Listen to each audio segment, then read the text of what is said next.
Take me to the channel for the PCP. Listen to some voicemails for the Minecraft stream. I really want to have Radcon funded by you. We can be procrastinators. Hello. We do like a barbershop quartet. Hello. Hello. Gamers Tavern, Chrono, you have please. to say the next Chrono, please. Hello. Hello. Hello. Oh, we did it. Yeah. We did it. We fucking did it. That was great. Welcome to episode whatever of the Pro Crastinators podcast. We got me, Ben Saint. We got Give and Take. Hey. And we got Chrono, aka Gamers Tavern, back from the grave. A man walks into a bar and says, "Hello, my name is Jose." And the bartender says, "If you're Jose, where's Hose B?" We are convened. We are convened once again for a great council. The great council has been called to stand in judgment over the masses, and our verdict is fuck 'em, is die, is you suck. So thanks for listening, audience. Oh fuck. You mean me or No. I mean to? yes, but not no. I mean Yes, I mean, in general to all. I equally share my contempt among the masses. Absolutely. I just realized, since we've got a guest, I have to download all of the voicemails. Oh my god, there's so many voicemails. I'm sorry for ruining everything. No, oh, it's so bad. Oh, you. Well, I mean, the voicemailers ruined everything, but you are really just like salt in the wound right now. Well, salt tastes pretty good. Well, I better start downloading. This will take me all episode just to get all these freaking voicemails ready. It'll take you all episode, and it will completely cripple your ability to pay attention to the conversation, thus ruining the episode. Absolutely. That's what I hope for every time I get on here, is something to please cripple my ability to pay attention to the conversation. I guess you should have notified me in advance and did all of this in advance. I should have done that, but I really wanted to sleep until 3 p.m. Ben had last minute thought, just get Gamers Tavern in, and so That's here exactly what I did. Is. That's exactly what I did. I had a dream. Get ready for this. This is going to be a great story. This is the original Ben Saint Dream Corner. I had a dream that I went deaf, and I was walking around. What? It was in my what? I was at my old like college girlfriend's house for some reason, and I was walking around and I went deaf, and I was like, "Oh no, I can't hear. Oh no, I can't hear. Wait, it'll come back." I remember what I was doing. I was hosing off a dirty trampoline, and suddenly I went deaf, and I in her backyard, and I was like, "That is pretty random." And I was like, okay, it'll come back, and it wouldn't come back, and I'm walking around the house just thinking it's gonna come back any second now. It's gonna come back any second now. It's like you feel like you got water in your ear, and you're like, it'll just like clear up. The water will come out of my ear, and then I'll be able to hear again. I mean, you ever have like I don't know, like you stand up too fast and you get lightheaded and your hearing goes away for a second, but then it comes back, or something it's like that. The blood leaving your head too once. quickly if you move. Yeah, I know that. Yeah. So I thought like I just like strained myself in some way, and I'm momentarily deaf, and my hearing will come back, but it wasn't coming back, and I would kind of like tap on my ear, and I'd be like, I could kind of hear it, and like I would like yell, and I can kind of hear it from inside my throat, but I'm like, I'm almost mostly deaf, and it's like not coming back. And then I woke up, and I realized, and I'm like, and I said something. I'm like, huh? And I could hear myself, and I'm like, phew, I'm not deaf.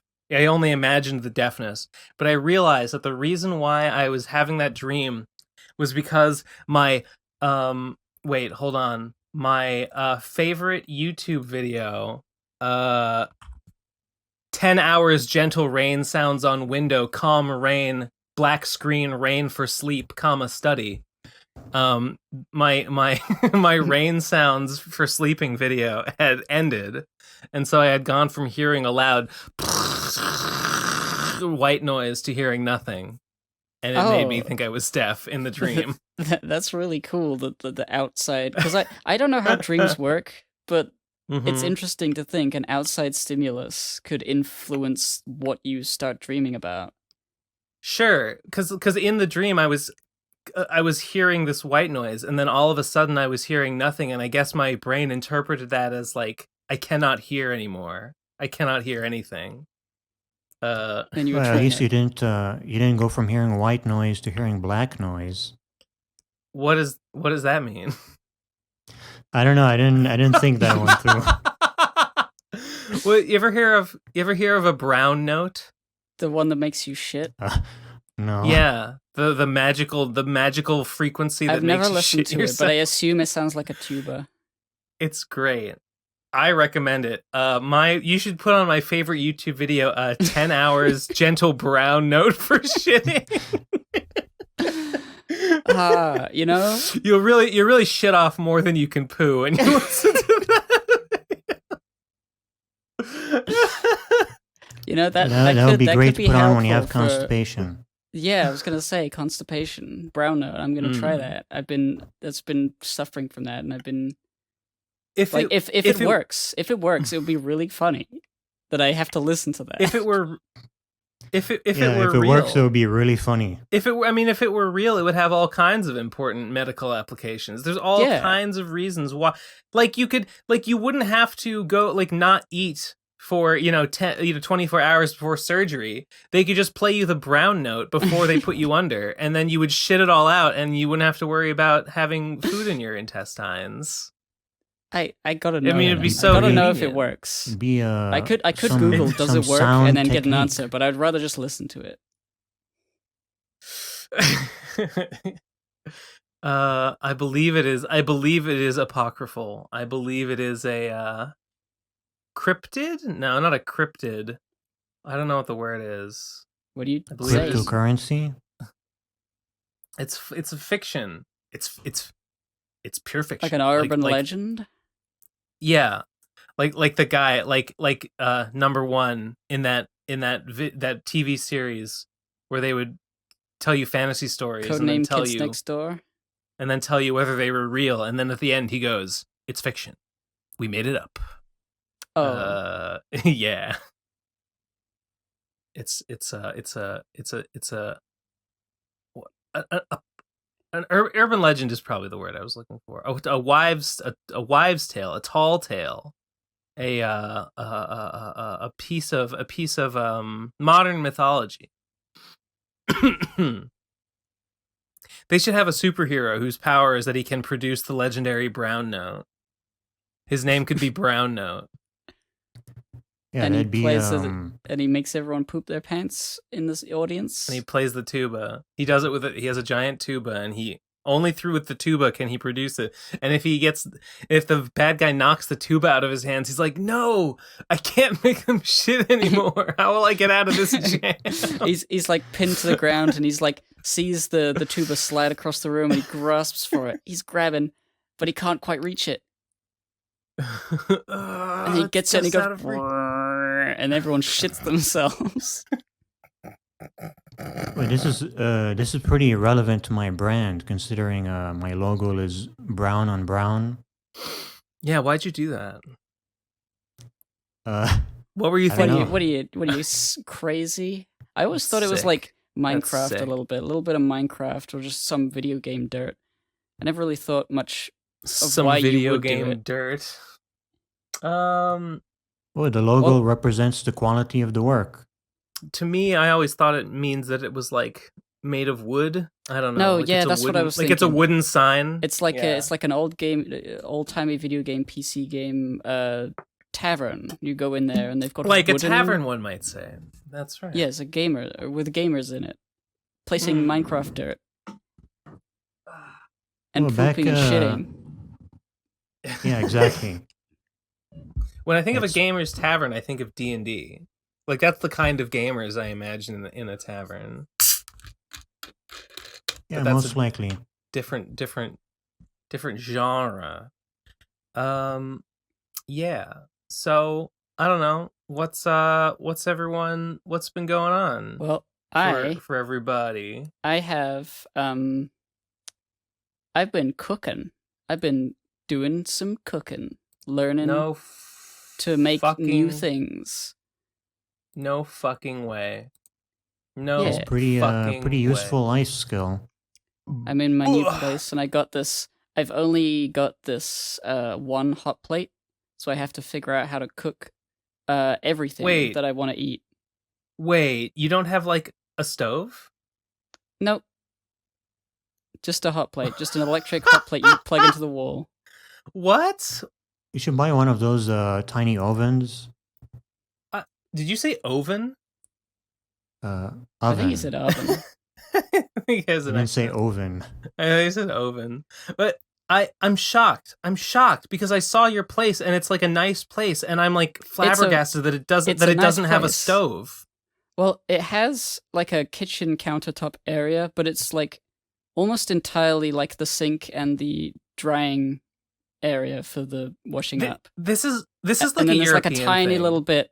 There's a tiny little bit to the side where there's plugs, and you can plug in like a kettle or a coffee machine, or a toaster. This is insanity. And I have this is a European thing. I swear. I just God. have You're barbarians space for the hot plate. No, it's not a European thing. It's not really meant to be a lived-in apartment thing. I think.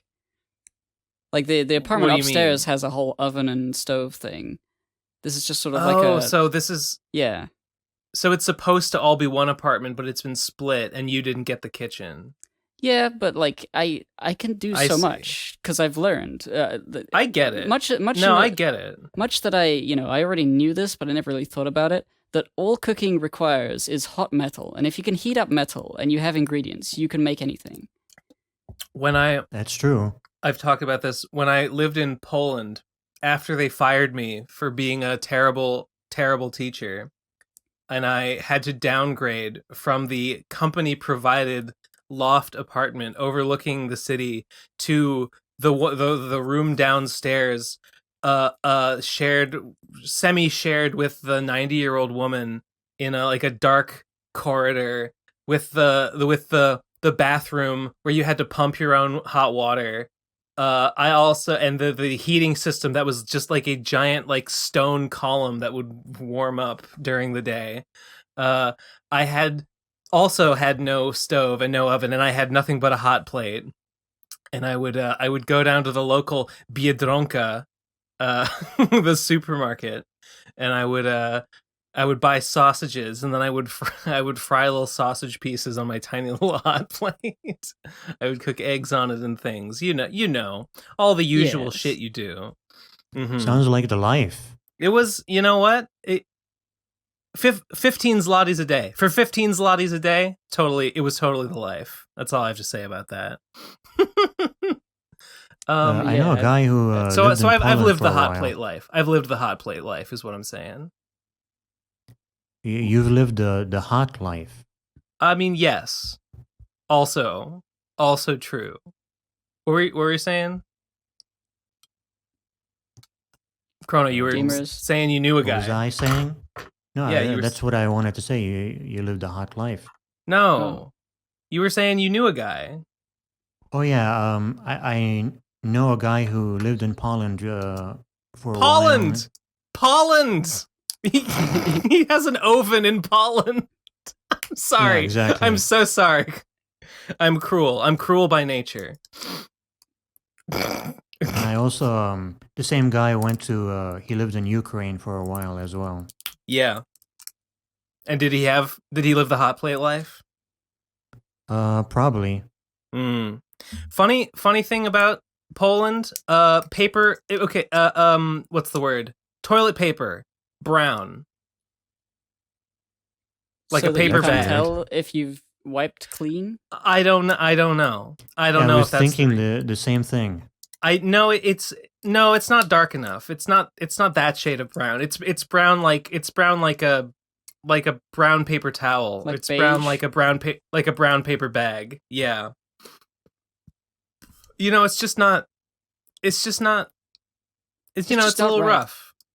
It's just not right, and it's just a little rough, and it's just. I would say it's not optimal, but they're all communists over there. They just don't have. They don't have the means. They don't have the means for white paper towel, white toilet paper. They can't afford it. That's just what happens. What a shit show. What a filthy continent. But yeah, I've been cooking. I've been cooking, and I made fucking puttanesca pasta sauce. I made spaghetti bolognese. I made chili con carne or carne. Puttanesca. Puttanesca, yes. Like the Kremlin. No, it is Okay, Italian I'm sorry. sauce. Communists. I told you they're all communists. Well, America just wants to put Putin in his place. Putin is it's Putin. It's Putin-esque. Putin. Wait, is it like a fish? Is it like a fish sauce? It has anchovies in it, so yes. Okay. There's Well, anchovies and aren't olives fish. and tomatoes. Yeah, Sounds that was a really savory. good one. I love that one. That was excelente. Never I've had been that. like Never had WhatsApping my that. dad saying, "Hey, how do you like cook this?" And he just tells me because he's a cook guy. He's a chef man. WhatsApping my dad? Yeah, WhatsApping my that's dad. funny, Just the but I only had- thing I say to him is like, "Hey, how do you cook like chili?" And he's like, "Okay, here's how I do it." That's funny, but I can't talk because I got my parents on Discord, so that they can actually no. like contact me. Well, my Oh, dad, wow. as far as I know, my dad is not on it, and my mom. I just because they were because I saw them recently, and they were like, "Ben, you never answer your phone. How do we fucking contact you?" And my dad was like, "Ben, I want you to give me your roommates like phone numbers so that I can call them if I can't contact you." And I'm like, "Oh no. That means that like they're going to get mad at me if I don't answer my phone for my dad because my dad will be bugging them and that'll suck." So I was like, "Okay, here's what I'm going to do. I don't look at my phone. I use this app called Discord." And I told my mom where to get it. And she got it, and now she occasionally sends me Discord messages like, "Ben, you forgot to renew your auto payments for your phone bill. We want $30 a month for your phone bill." I'm So like, "Yes, you're Mom." saying you made a horrible mistake. It's you know what? It's fine. You it's should fine. never mix places of work and home or whatever. I feel like Discord is like it's useful to have a WhatsApp for family and like normie culture, so I can talk to people there, and they don't need to see whatever weird profile picture I have, and they don't need to know anything about what I'm doing on this side of the tracks. It's not that bad. It's not like she's in my servers or anything. She just It's only a matter of time, Ben. It's only a matter of time until somebody when says she joins Yeah, endless it's only a war. matter of time. Yeah. I usually contact whatever, it's fine. It's my fine. family on Facebook Messenger. I used to use Facebook. My roommates all used to communicate through Facebook Messenger, and it was we had a big push to migrate to Discord, and I've been a lot happier since then because I would never look at Facebook Messenger ever. Well, now I only use occasionally look at our Facebook group Discord. Messenger for family now. I don't use it for outside of family stuff. Well, that's how I was. We had like a phone chat, like we had like a group chat on the phone, and it was like, on the one hand, like, yeah, it's nice to keep it separate, but then on the other hand, it's like, because it is separate and it's in a place that I never look, I never see it, and it might as well not exist, and I miss everything that goes on in it. So I mean, I get notifications. But I don't. I literally do not even pick up my phone and look at it. I do not even do that. That's your problem. I mean, it's. I know, good. and that's my that's problem. pretty And weird in this Discord day is and the age. solution. It's honestly, I think I need a new phone. I think the reason I stopped looking at it is because my phone is crappy and it's laggy and it's really old and planned obsolescence. and I just if I had one that like worked better, maybe this wouldn't have been such a problem. I can't even play Pokemon Go on it anymore because it's so fucking grindy. It takes like 30 seconds to do anything. Like grindy as in like a grind, you can hear the wheels grinding against each other in the machine. No, as grindy as in you gotta catch 40 Caterpies to turn them into a Butterfree. Oh my god, you gotta catch 300 it's always been like that. You gotta catch 300 Sproinks to turn them into one Grumpig. Ugh. Sounds like an RPG Grumpig to me. Need my Grumpig, dudes. That's what I mean. Haven't played Pokemon Go all pandemic. And it's not even because of the pandemic, it's because my phone sucks. Well, you better use some of that cryptocurrency savings to buy yourself a new phone.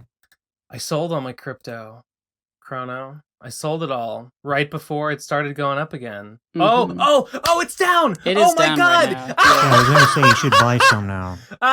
Fuck you. It's not actually that far down. It's still down to like the previous peak. Maybe a little bit lower. Wait, this is incredible. Oh my god, no, actually, the Bitcoin went down a lot. You should buy some right now. Wow, just today. I might honestly, this might be a time to buy. Just today, in the course of like in like a second. Wow, it went down from like 5. It dropped like 10. It dropped like 10% in like 10 minutes. Yeah, that's it was outrageous. A huge drop. I kind of bought a little bit too early. I bought it when it was like 58, but it dropped way lower than that. You bought after it dipped somewhat, but not all the way. It kept going down. Yeah. I see. God, it went all the way down for a second there. It was all the way down back to 50 or almost. People are saying it's not done growing yet though, but oh wow. I would say right now you better buy it before it goes back up. Maybe it's going back up right now. If you look at the hourly, like, time frame, yeah. But if you look at the month time frame, it's like, I don't know. It does look like it's just going down right now. Who knows? I think it will go back up. I mean, it's going up. It's going up again, but it's not like it's creeping up again the way it was creeping up and it's going down. It's going up a little bit, down a little bit. It'll take a while to recover. I would imagine it's going to take a while before it goes back up to where it was before again. People were saying, I was seeing some comments that were like, can't wait to hear them cope with the fact that like Bitcoin went up again. I think they were talking about Dogecoin specifically, because that shot up quite recently. Oh, Dogecoin. Yeah. Yeah, I saw that. Does Tom still have Dogecoin? I got Dogecoin. I hope so. I bought some a while ago. I didn't get any of that, unfortunately. I wanted, when it was first going up that first time, I wanted to buy it, but Coinbase was just like, your account's too new. Or we just error message. I would have Dogecoin. Oh wow, it's up to 30 cents. Christ. I guess Coinbase has a policy against socialists or something. It's literally just no, at the time they weren't blocking Dogecoin. I actually think it was just that like my account was too new. Like I made my Coinbase account, not my Coinbase. I made my Robinhood account like right at that moment, and it like didn't let me make purchases for like another day. But by then, it was down to like 3. It went up to 7 cents, but by then it had dropped to like 3 cents. It would be 10 times what I bought it at if I had managed to buy it then at that point. I bought £20 worth at some point, which is 695 Dogecoin. So I've got £160. That's quite a lot extra. That's pretty good. It could go further. I'm sure this is riveting for the audience. Well, they're going to be like in the future and they're going to say, haha, these fucking stupid idiots, they thought something was the case and they had a prediction and it has been different in the future. That's the entertainment for them, is to see how we are wrong. Here's what makes me angry. It's that like when I look at this Dogecoin, this huge Dogecoin spike, I'm like, you know what? I should have known that this would eventually happen. And the reason why I should have known that this would eventually happen is because it's Elon Musk's pet project, and I would have known that he would just kept posting like shitty boomer memes of like a smirking dog, and that like that is enough to make this happen. Like as much as I hate it that it's true, I know that it's true, that he can just keep mentioning Dogecoin and this will occur. So I should have known. I should have known that this dumb shit would take place, because of course it would. So it's really on me. It's really on me for That's missing how the out. stock market worked before all the crypto stuff. I guess just so. The news would make things go up and down. I guess so. Was it this stupid, or was it? Has it gotten stupider? I think yeah, probably the veneer of the internet has like given it a new coat of paint, but I think it's basically the same shit. It's just people who people believe know what they're talking about. You know what it is? Change the way people think about stuff, and then everyone does that. People. I think newspapers and publications or whatever. I think it's just a guy on Twitter. That's what I'm going to say. I think it's that the internet has made news cycles shorter, and because news cycles affect stock prices, it has just made the cycles faster, which has made it like more erratic, right? Like these things happen faster now. Are stocks more faster, erratic, or is it just cryptocurrency? Well, I think all stocks are going up and down. GameStop was doing its thing. Yeah. I don't know. I mean, this is probably not. I mean, we live in extraordinary times, so maybe it's not fair. But on the other hand, crises of capitalism happen periodically, so it's probably not fair to not consider this to be a part of normal fiduciary operations. Speaking of crisis of capitalism, I've got a funny story, which is embarrassing. So nice. As I said, cooking, right? I'm cooking, and I'm like, oh, I should buy some potatoes. I like those. But I know I don't have a potato peeler at home, so I need to go buy one on the way back. And just eat the fucking skins. Get russet potatoes and eat the skins. I mean, I like the skins sometimes, but like if you want to make mashed potatoes, I don't think you can have the skins on. Maybe you can. I don't know. You can. Well, it depends on the type. Yeah, it depends on the type. I don't know what I'm just thinking. Okay, I probably would need a potato peeler. Today, or the day I was doing that shop, the UK COVID restrictions were slowly lifting, and it was the day where now lots of shops can open and you can go to a restaurant, and things are changing, and now lockdown is being lifted slowly, and people are going out and about, and be careful. They're like, okay, cool. And shops that were on the high street that I hadn't seen open were now open, and there was a kitchen supplies shop, and I'm like, oh, based, that's perfect. I'm on the way home, kitchen supplies, I'll go in, I'll get a fucking potato peeler. Everything's going correct today. I go up to them, I don't see a potato peeler in the store. Lots of nice pots and pans and stuff. I already got stuff from Amazon. And I say to the lady, you got a potato peeler? And she says, yeah, okay, we got one in the back. She gets it, and I hold it, and I'm like, okay, I'll have that. She says, that'll be £17, please. And I'm 17 pounds for a potato peeler. That's a lot of money for a potato peeler. £17, she says. I did, but I was like, oh no, I've started this transaction, and I'm like stupid or socially. No, it's time anxious. to haggle. It's time to haggle. It's time to haggle. And I just she wants to haggle with you. I just put my credit card on the thing, and it went beep, and then I was like, what the fuck did I just do? No, you fell for the trap. That's so expensive for a fucking potato peeler. You made a horrible mistake.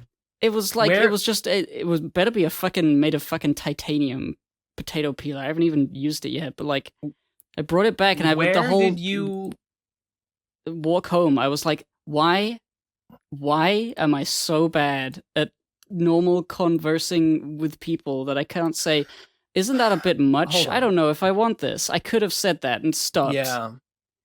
But I fucking didn't. I mean, that's a lot of money for a potato peeler. It's a high pressure situation.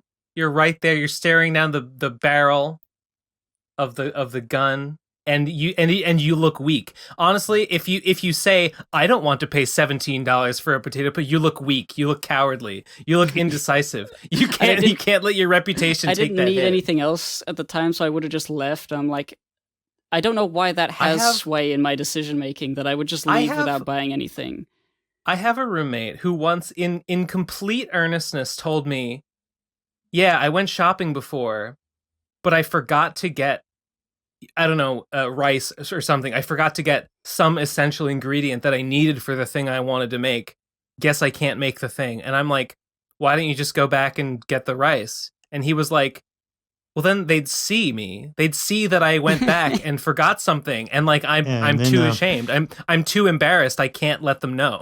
He'd never be able to live that down. Yeah, I can't let them see. I don't want to be seen twice in one store. He forgot his rice. Oh, little baby forgot his rice. Dude, what a fucking dweeby. I know. I understand that, but I've definitely gotten over that myself. Yeah, I understand the feeling. I understand the feeling, but I wouldn't actually let it stop me from going back for the rice. Yeah. Where was this that they were charging you $17 for pounds for potato peeler? That's like $800. I know, it's a lot of money. It was I was trying to rationalize it as I walked home, like, well, I mean, it's a really nice potato peeler. It's top of the line. It'll probably if I can make it last for like 17 years, then it'll just be $1.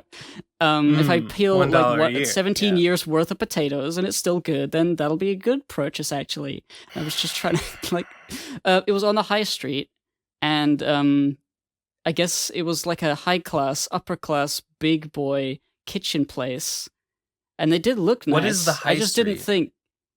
Well, it's just a street in the middle of it's just a name for, generic. Town has the main street where all the shopping happens. That's called the high street. Oh, I see. Sure. Okay. Gotcha. Yeah. So there's like banks and restaurants and shops mostly.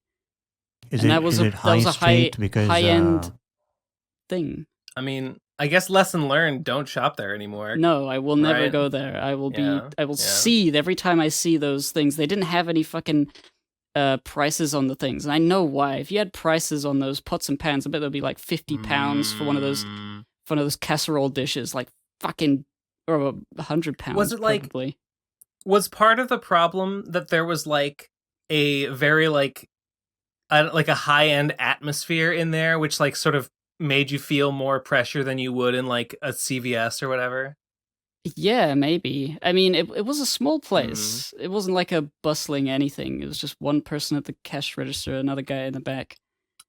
And I was just sort of like asking for a potato peeler, and they had one, and that was it. That was the one potato peeler they had. They didn't have like a cheapo version. I didn't ask. I just bought it, and I felt stupid.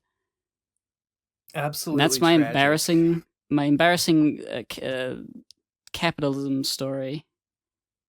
How dare money be exchanged?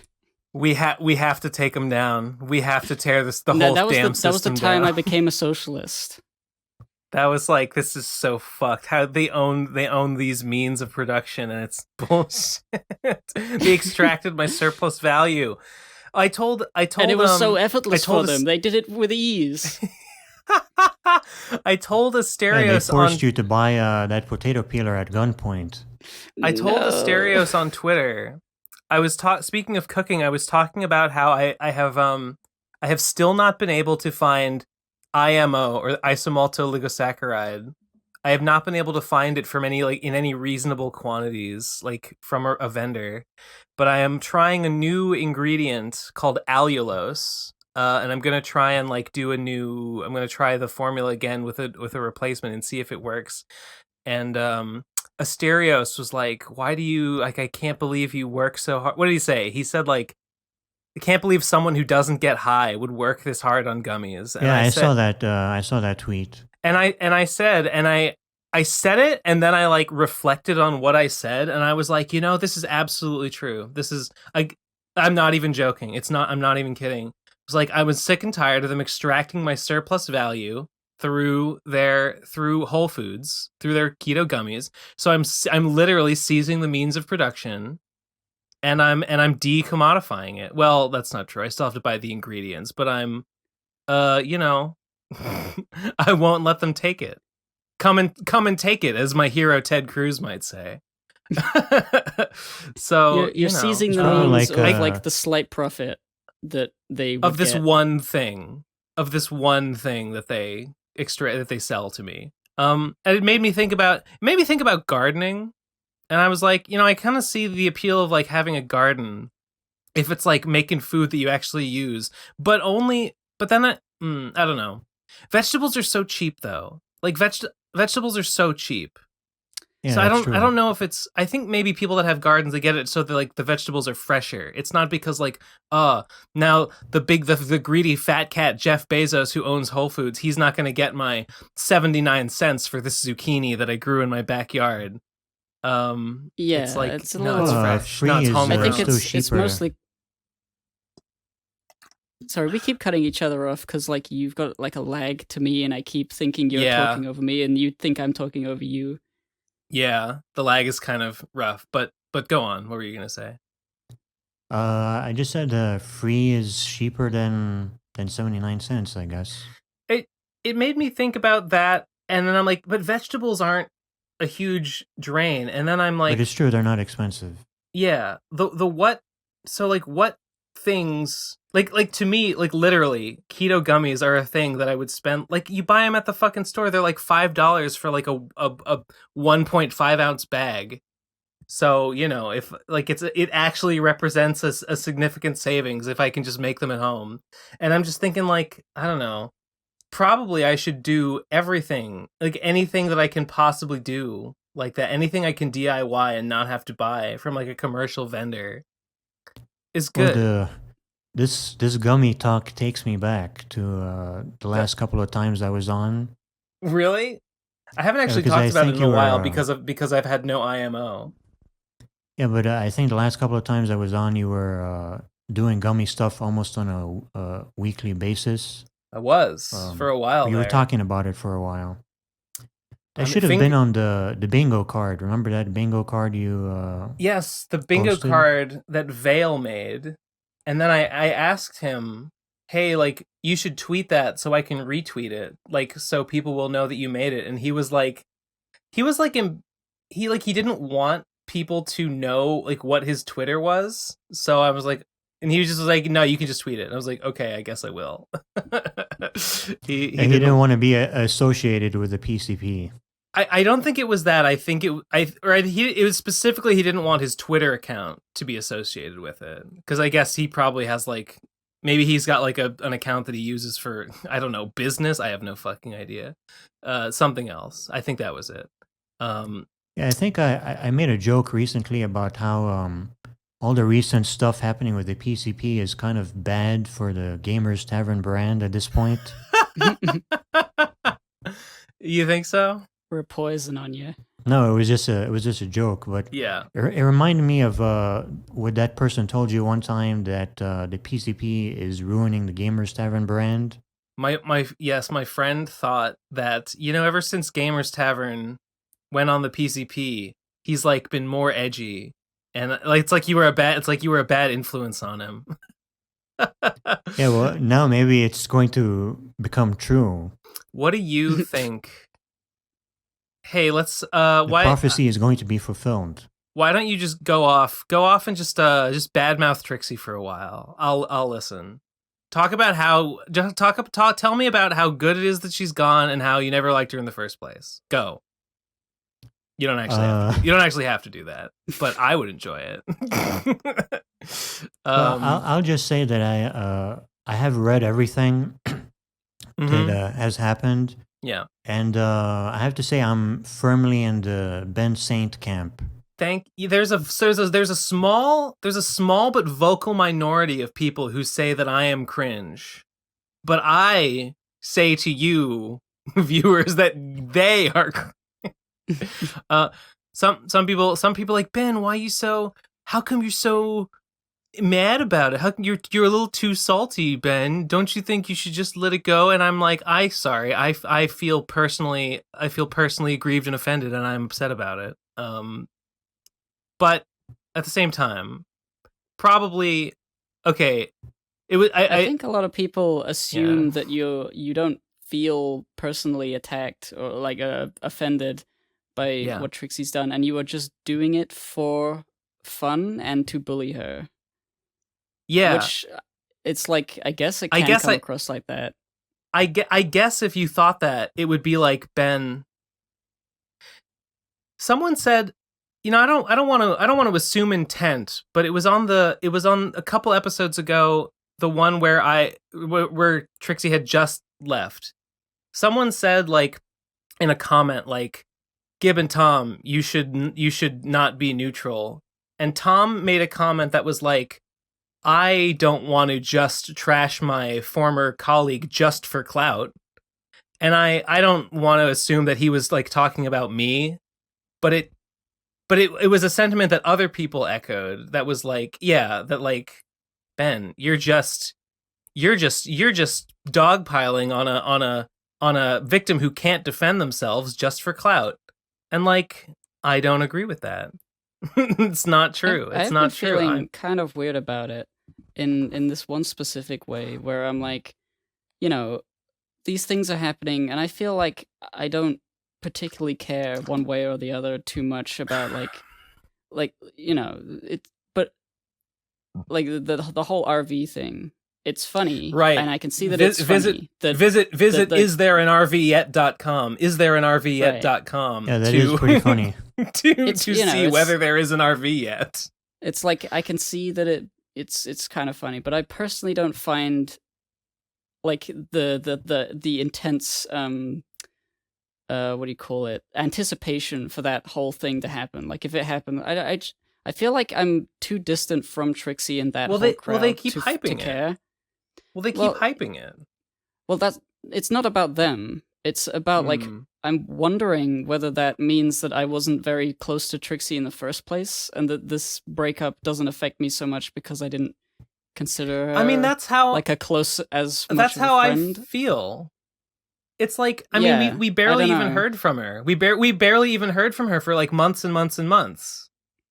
Honestly, like she's I said this before. She's got her new posse, who unconditionally support whatever she does, and I feel like there's no even interest in us anymore, which is fine. I just feel weird because I feel like but then people turn around and are like, oh, why are you trashing your friend, man? This is your friend. No, it's not. Shut up. You don't understand. You do not understand. You are projecting. I don't know. I feel like people are projecting on me a lot of the time when they say this stuff.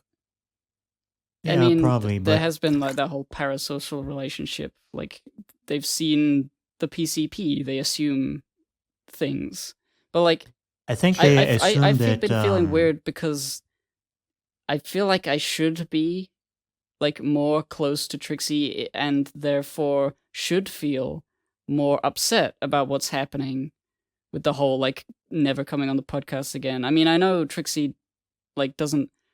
She said like, Tom and Gib, I don't mind you, but I hate Ben Saint, and I was like, oh well. Well, Did she say that? There it is. I don't think I saw that. Like, it's not like she said bridges have been burned. In here, she said like you guys can contact me like about Radcon stuff. Yeah, specifically, I guess is not put words in mouths, but I don't know. I feel like if I don't know whether I feel bad that I am not angrier at her. You know what I mean? If like I don't know, I don't know what's going on. People are very invested, and I don't feel invested, and I feel like I should be, and I feel like that's an indication that it's bad. I don't know. I feel like you're saying two things at once. It simultaneously sounds like you're saying you feel bad that you are not more sad that she has left, but also that you feel bad that you are not more angry at her for her behavior. I feel kind of bad that I am not emotionally invested in whatever is going on to any sort of extent that I feel like other people are, and you seem to be. I honestly, I'm cool. I'm cooling off. I'm cooling off on it a little bit because like there's nothing to. I've made my jokes. I've had my fun at their expense. I've made my feelings on them clear. And like there's really nothing more to be said about it. So I'm starting to cool off on it a little bit. Like whatever. Well, there's nothing more to say on it now until something else happens. That is. Yeah, well, sure. I mean, they could turn around and do something that I found grievously offensive again, and then it would ignite my ire once more. I mean, sure, that's possible. I think it's only a matter of time. Well, I mean, I don't know. Could be. Well, I agree pretty much with your take on everything. Even though I don't personally have anything against Trixie, she never did anything against me specifically. Yeah. Just that she would. It was really mostly just about the lecture, the not releasing the lecture. It does offend me. It does offend me and upsets me. But the thing that made me really mad was just that she would let her weird friends talk on our behalf about things that are not their business and are only our business, and then would defend that, and then would get upset at me for objecting to that. Like that's the thing that I'm like, this is unacceptable. This is unacceptable. Yeah, I agree. That's, and like, that's pretty weird. Yeah. Okay, but like I said, it's just there's only so much to even say about it. And I'm not, and like you, Gib, I'm not that worried about it anymore. I don't know. Let the healing begin. I don't know. Well, maybe in a couple of years, she can come back on as a guest. No, thanks. Maybe if she makes a full apology. Maybe if she makes like a full and thorough apology to the point that I'm satisfied that she has turned over a new leaf, but not under. That's what it would take. One of those apology videos I hear so much about. I would take a lot of convincing. I would take a lot of convincing to turn me around on her at this point. But I guess never say never. That's I guess that's all I have to say about that. Looking forward to that allulose. That's gonna be pretty good. I gotta say though, I think even the company that inspired me to do this, the Smart Sweets, like candy company, I think they have also switched to allulose, at least partially. And I tried some of them again recently, and they have a different consistency to them. And honestly, it's not as good. I feel like the texture is not as good. And so I'm a little concerned that allulose is not going to... I don't really understand. IMO? That's what I want to know. Could I fabricate it? No. I don't know how it's made. I know it is... Okay. Technically, the FDA does not consider it to be a fiber, per se. But it is some sort of non-digestible carbohydrate that comes from tapioca root. And that's what IMO is. And how is it extracted from the root? I have absolutely no idea. I assume it involves some kind of like chemical reaction. Wait, does this thing cause autism? Is that just what you assume when you hear about a chemical? Yeah, why not? I don't know. If it can be dissolved in solution, right? It is the culprit of some sort of autism. And honestly, I literally don't even know what allulose is. I don't know where it comes from. It comes from alley-oop plant. It I could, I never did try corn fiber. Corn fiber is actually considered a fiber, and it is similar in its derivation, but it has a different like consistency. I tried cooking gummies with corn fiber once or twice, and they didn't come out well. But maybe I just didn't try hard enough. It just no. You know what the difference is? Is that IMO is naturally sweet. Isomaltooligosaccharide syrup is like itself. It is both a thickener and a sweetener, whereas corn fiber is like completely neutral. So I would have to account for that. Allulose is also a sweetener as well as a base. IMO doesn't sound too safe. Haha. It's the worst. I guess there's some very niche community of like culinary or like chemical YouTubers who had, they have maybe 10,000 subscribers. There's like 4 channels like this. They have 10,000 subscribers, and there was a big blow up in their community, which means that maybe they got like 2,000 views on a video explaining it. When the FDA decided that isomaltooligosaccharides, we will not technically accept its categorization as a fiber. You can no longer list it as tapioca fiber on your ingredient lists. You must now call it isomaltooligosacharide, use its full chemical name. It was a big hullabaloo. Well, like a PR thing?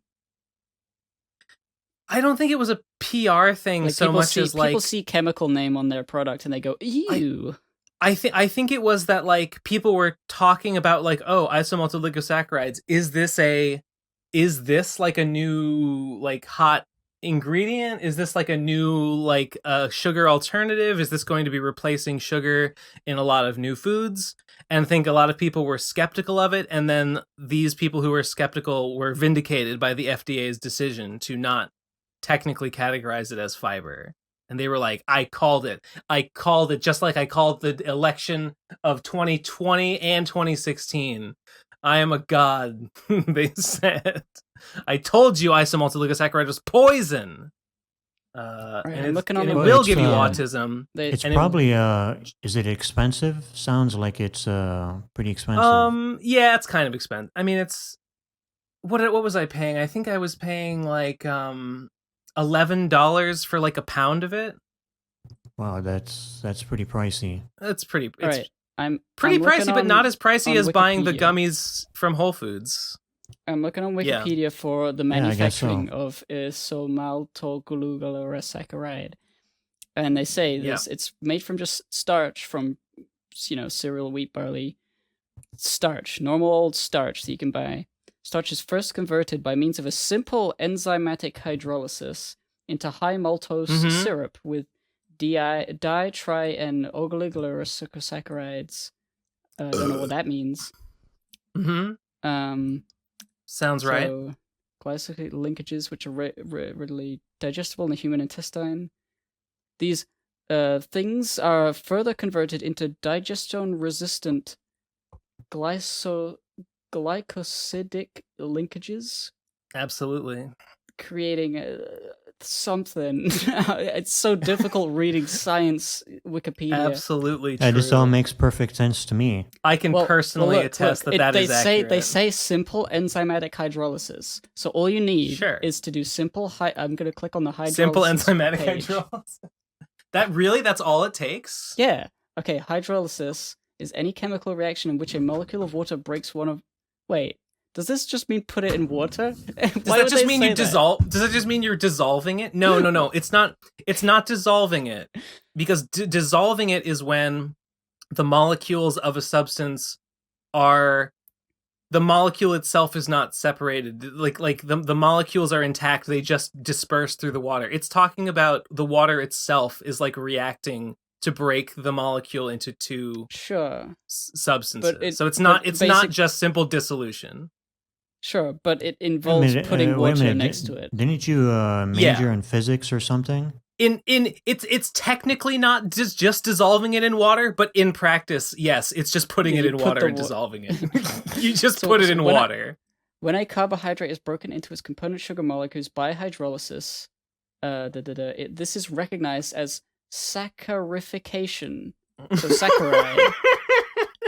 So it turns it into a saccharide. So Sakurai from Smash When Bros. you- from Smash Bros. This is the opposite of bimbofication. Is saccharization? It's when you turn sweet and nice. Yeah, I pretty really much. feel like this means you could just buy like the sort of starch they use, put it in water, and then this third thing that I can't figure out.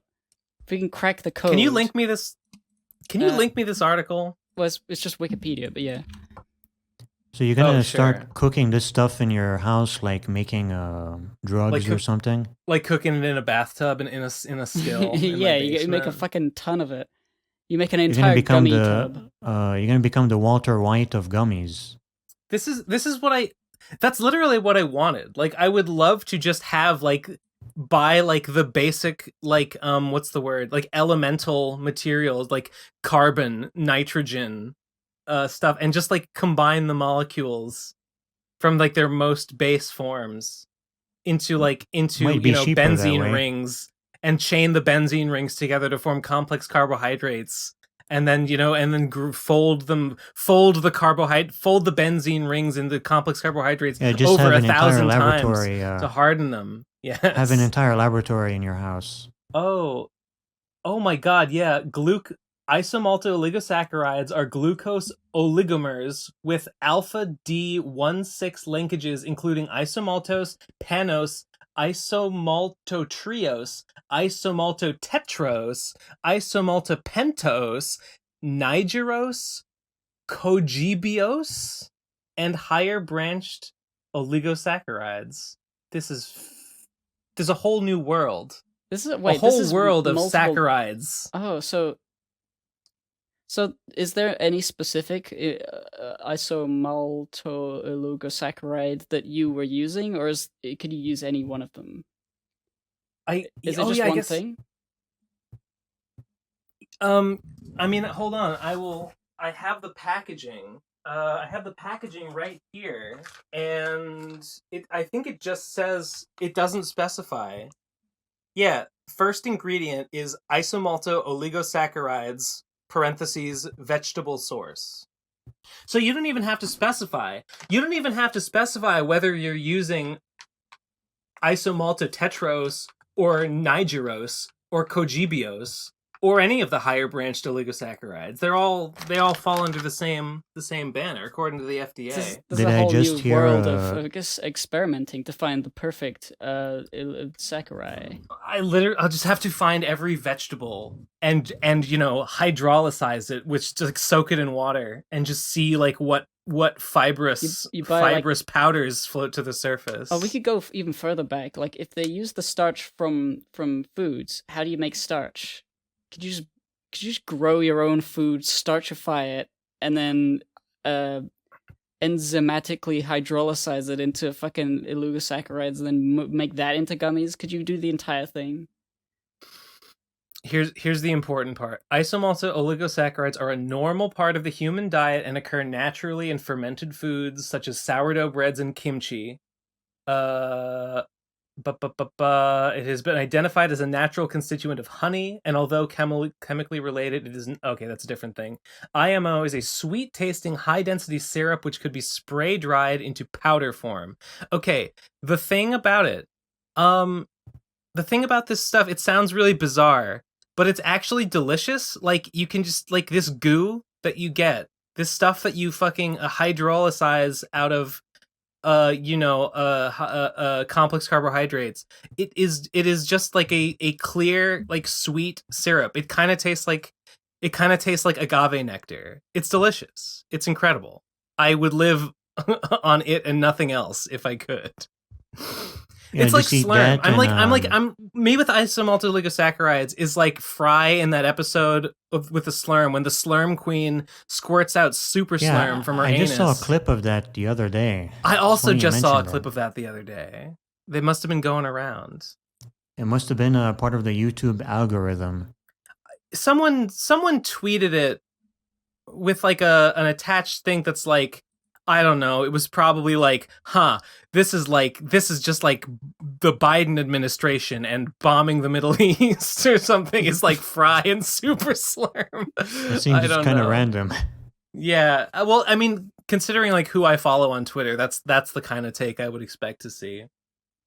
Yeah. But that's me though.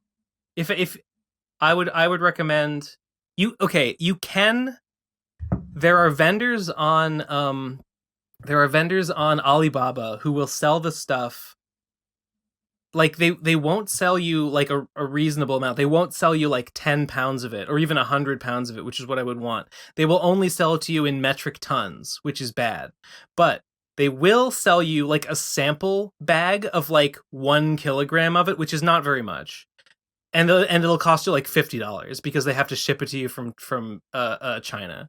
But if you are curious, I would actually recommend buy like a sample bag of 1 kilogram of Isomaltooligosaccharide syrup, and you will get it in like a like zip tied, like sealed, like hermetically sealed plastic bag, and you can just open it up and eat a spoonful of it, and you will discover a whole new world of sweetness. Well, I do have to caution from ordering stuff from China, like in weird powdered form, because sometimes they don't have very good regulations over there, and that stuff can be contaminated with, foreign substances. No. They come with Well, the certificates entire of thing purity. is a foreign substance because it's from China. That's true. Yeah, that's a good point. No. The whole thing is a it comes with a certificate of purity that says like what percentage of the substance it is, and it's usually like 99.99%. You know, they sell it to you. They sell it. It's all very official. It's all very. I got mine from, and you can look this up. You can get this yourself. You can buy 1 kilogram of IMO syrup from Tapioca Source for $53.50 from a company called Focus Herb Corp. Focus Herb. Innovation is our nature is their slogan. That's a pretty good slogan. Oh wow, you can buy they sell, wait a minute. Oh my god, they sell all kinds of great stuff. They sell oleanolic acid, muslinic acid, hydroxytyrosol, and oleuropein. So all kinds of good stuff on offer here at Focus Herb, a subsidiary of Shangzi Fuhang FH Biotechnology Corporation Limited. Are they related to the Umbrella Corporation? Is that from Resident Evil? Yes. Yeah, it's the evil company from Resident Evil that spread the zombie virus. I knew it. Yeah. I've never played a Resident Evil, but I still got the reference. Do you remember there was an image going around of, I don't know whether that was actually real, maybe it was, of a Chinese bio lab that had a very similar logo to the Umbrella Corporation around the time COVID was happening. People I remember what you're talking about. It's like, no. I don't... Maybe that sort of rings a bell. Yeah, I remember this vaguely. I don't know if it's real or not. Might have just been a joke. You know, jokes, that kind of thing. That I've heard of jokes. I have no idea what you mean. Okay, it seems too similar to be real, but I don't know. I remember. Yeah, I don't know if it's fake or real, but it's like a it's perfect pretty bad thing. PR. It's just got green arrows instead of red arrows. Yeah. Wait. But it's oh wow. If this is real, it's not a very good idea to brand yourself in this way. This seems like too much of a coincidence. I don't think I believe it. No. I don't think I buy it. I wasn't sure, but now that I'm thinking about it and looking, yeah, it seems to be debunked. It's probably not real. Well, that's good news for Shanghai Ruilan Bao Hu San Biotech Limited. Yeah, what if I Google that? What do I actually see? Maybe they're the ones that. Speaking of fucking stuff, speaking of locations in the world, I've been playing a lot of geography quiz stuff. I've been playing GeoGuessr today. I got almost a perfect score. Oh yeah. I was looking around. I'm really annoyed, but I guess it's it's understandable. The GeoGuessr is now a subscription service. You can play it for free, but only once per day. That's the one. It's with no R or GUESSR, right? Yeah, no U. Yeah. No, it says create account to play. It says I have to create a. Wait, is this the thing that I was playing the other week? No, it's different. The other, you mean the thing I linked, where it was just the map of the world? Yeah. That's what was different. that? That's What was that? That was online.cetera.com. Cetera. Okay. So what's GeoGuessr? GeoGuessr is like Google Maps. You go down into like Street View, and you are tasked with trying to figure out where the fuck on Earth you are. And you can zoom around, you can click around just like in Google Maps, Google Earth, whatever. You move your little guy around the streets, you look at things, you zoom in, you figure it out based on, the location, the street signs, things like that. And it's really fun because it's like detective work. You have to look for clues. You're plopped down some random place that's in the Google Maps archive of photograph, 360 camera stuff.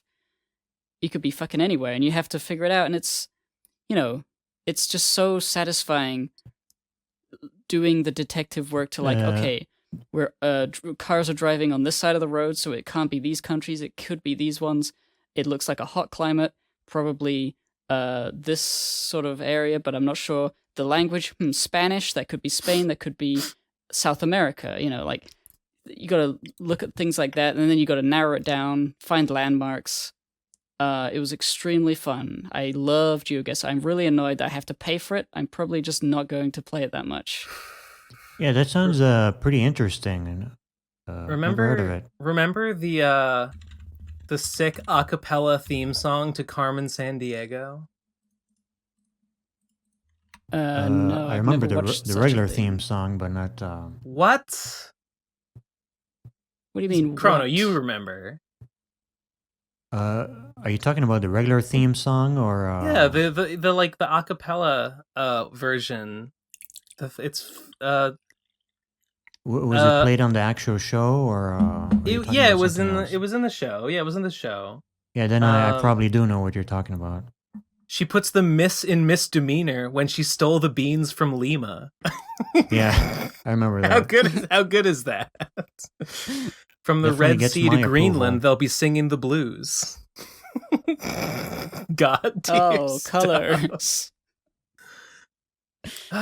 She gets a steals seal of their approval soul from in me. South Korea, makes Antarctica cry uncle. Oh, Classic. no.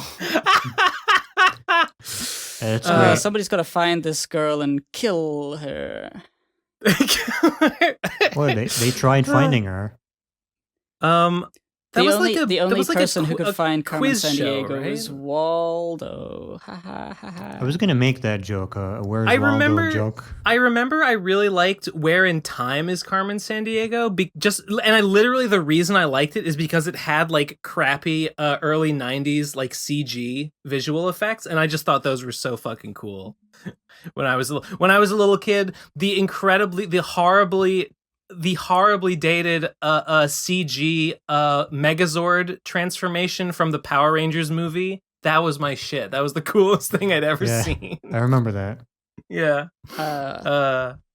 With the slime guy, what was it? Ivan Ooze. Ivan Ooze. That's Ivan the one. Ooze. I Ivan do remember Ooze. that giant, like he becomes the size of a planet or something, and he's like, ah, That ha, ha, Jai. I'm so evil, and then he dies. But there's nothing quite like seeing CG on TV for the first time or first few times, where it's like no. early like Power Rangers and shit like that.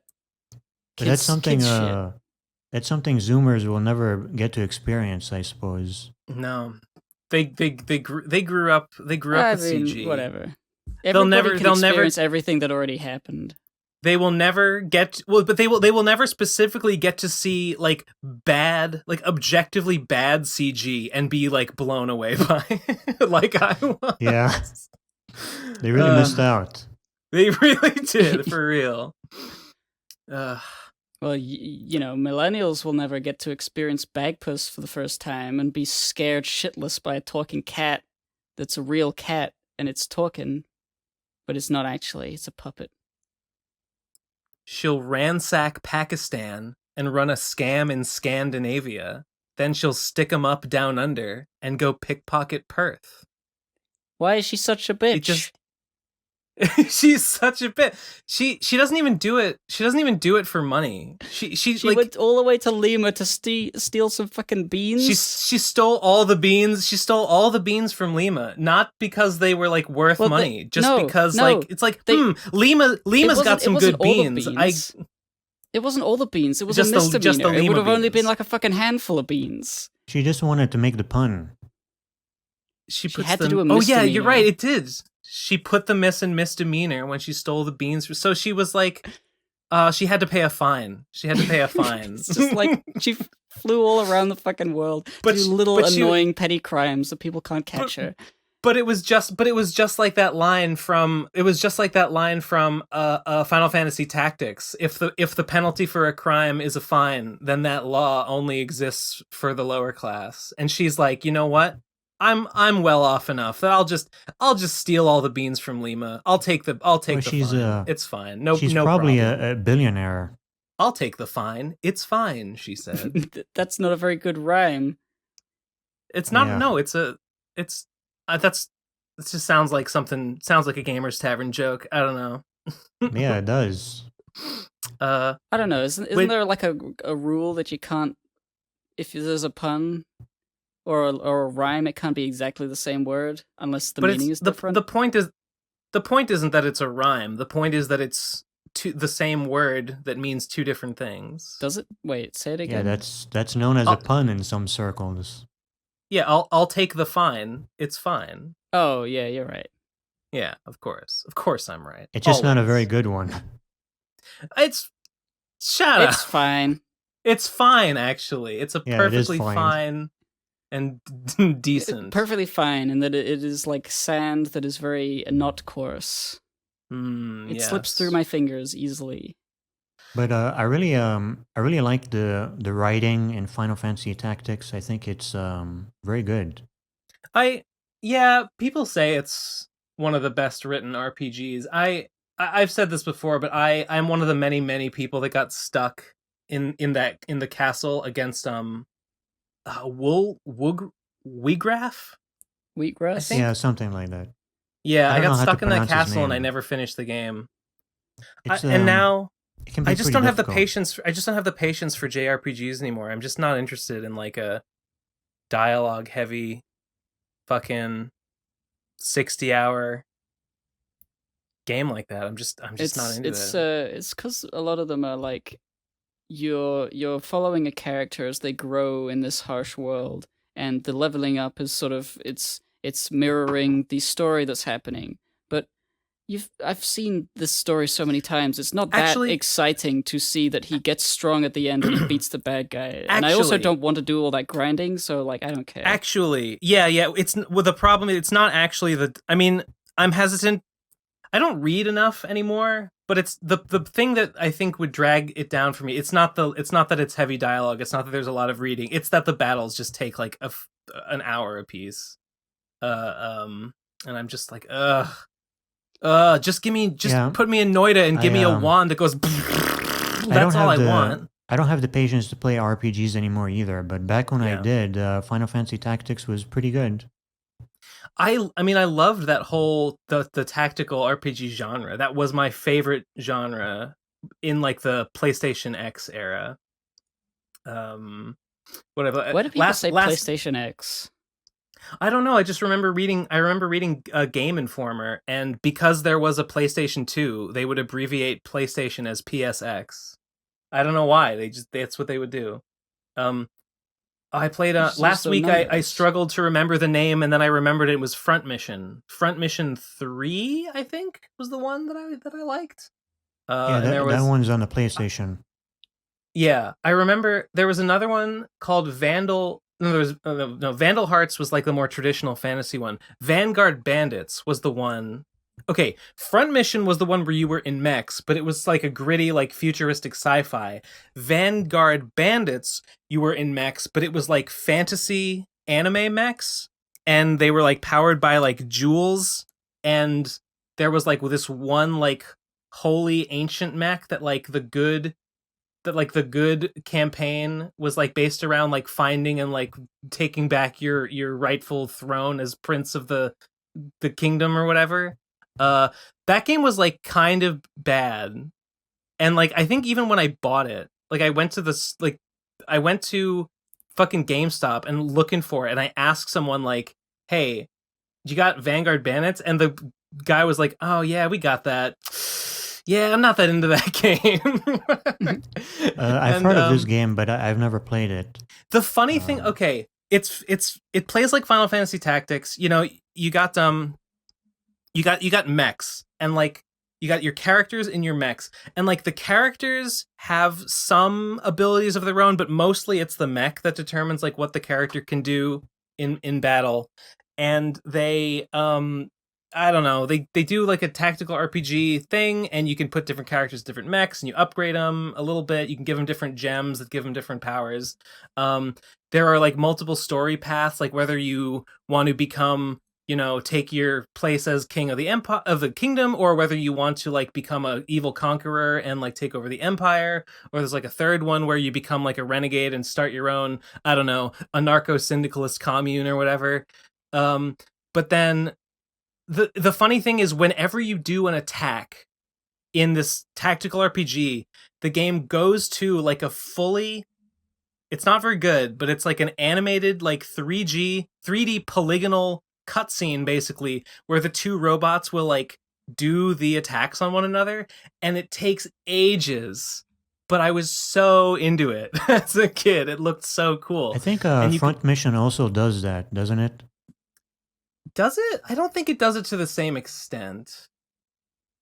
I don't think so. I think Front Mission 3, you would just see your little pixel man like shoot the little missiles or guns or I'm whatever. pretty sure you can see it in 3D, but you can turn that animation off in the options.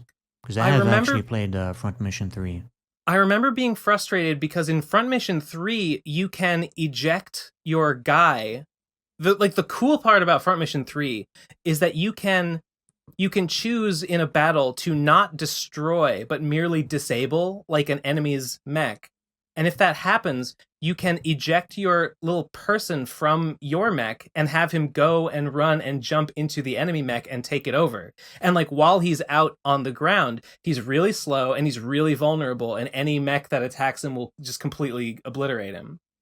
Which is really, really cool. You can steal enemy mechs like that, and you can't do that in Vanguard Bandits. There's no way to like eject your guy and steal an enemy's mech in that game. But from what I remember, that feature in Front Mission 3 wasn't very useful because it was pretty difficult to do, and the enemy mechs weren't that good.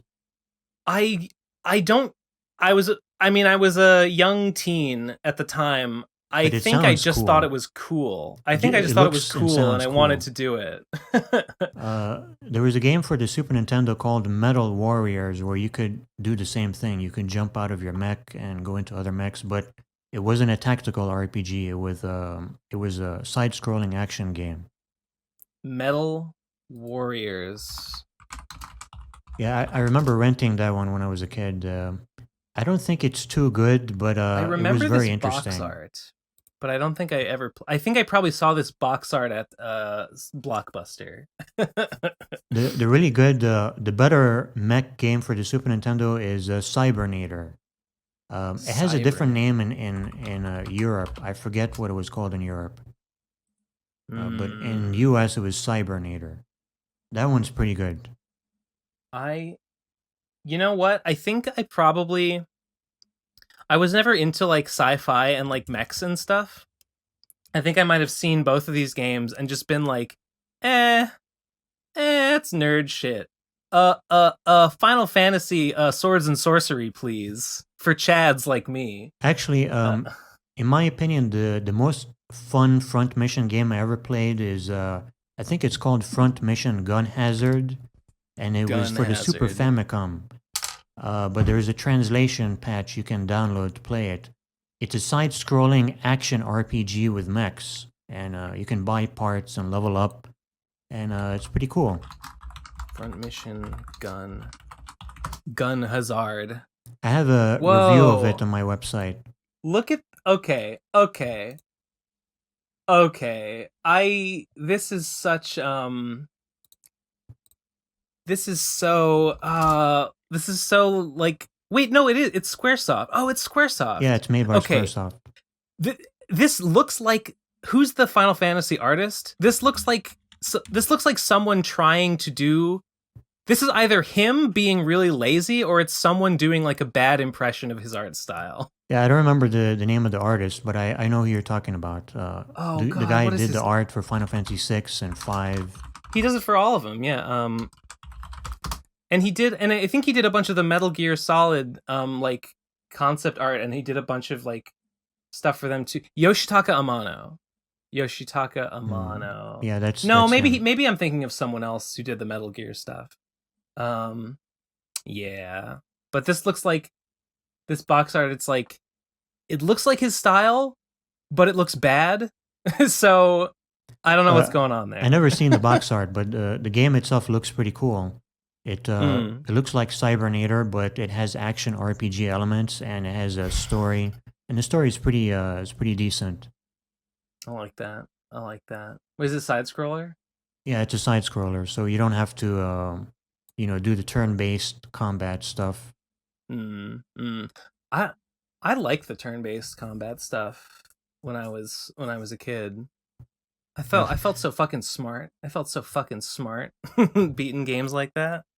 It's like, damn, this is like I'm making tactical choices and obliterating my foes. Well, if you beat Final Fantasy Tactics as a kid, that was a pretty good accomplishment. But I didn't. That game is actually pretty complicated. But you know that I didn't. You know that I got stuck in Wheatgraph's castle. Oh yeah, I just forgot about that. But I did I did beat it as a kid, and it's pretty impressive. I was able to beat it at that age. I mean I really like that it has permadeath. I've always loved games with permadeath. Always. Does that mean you like Fire Emblem?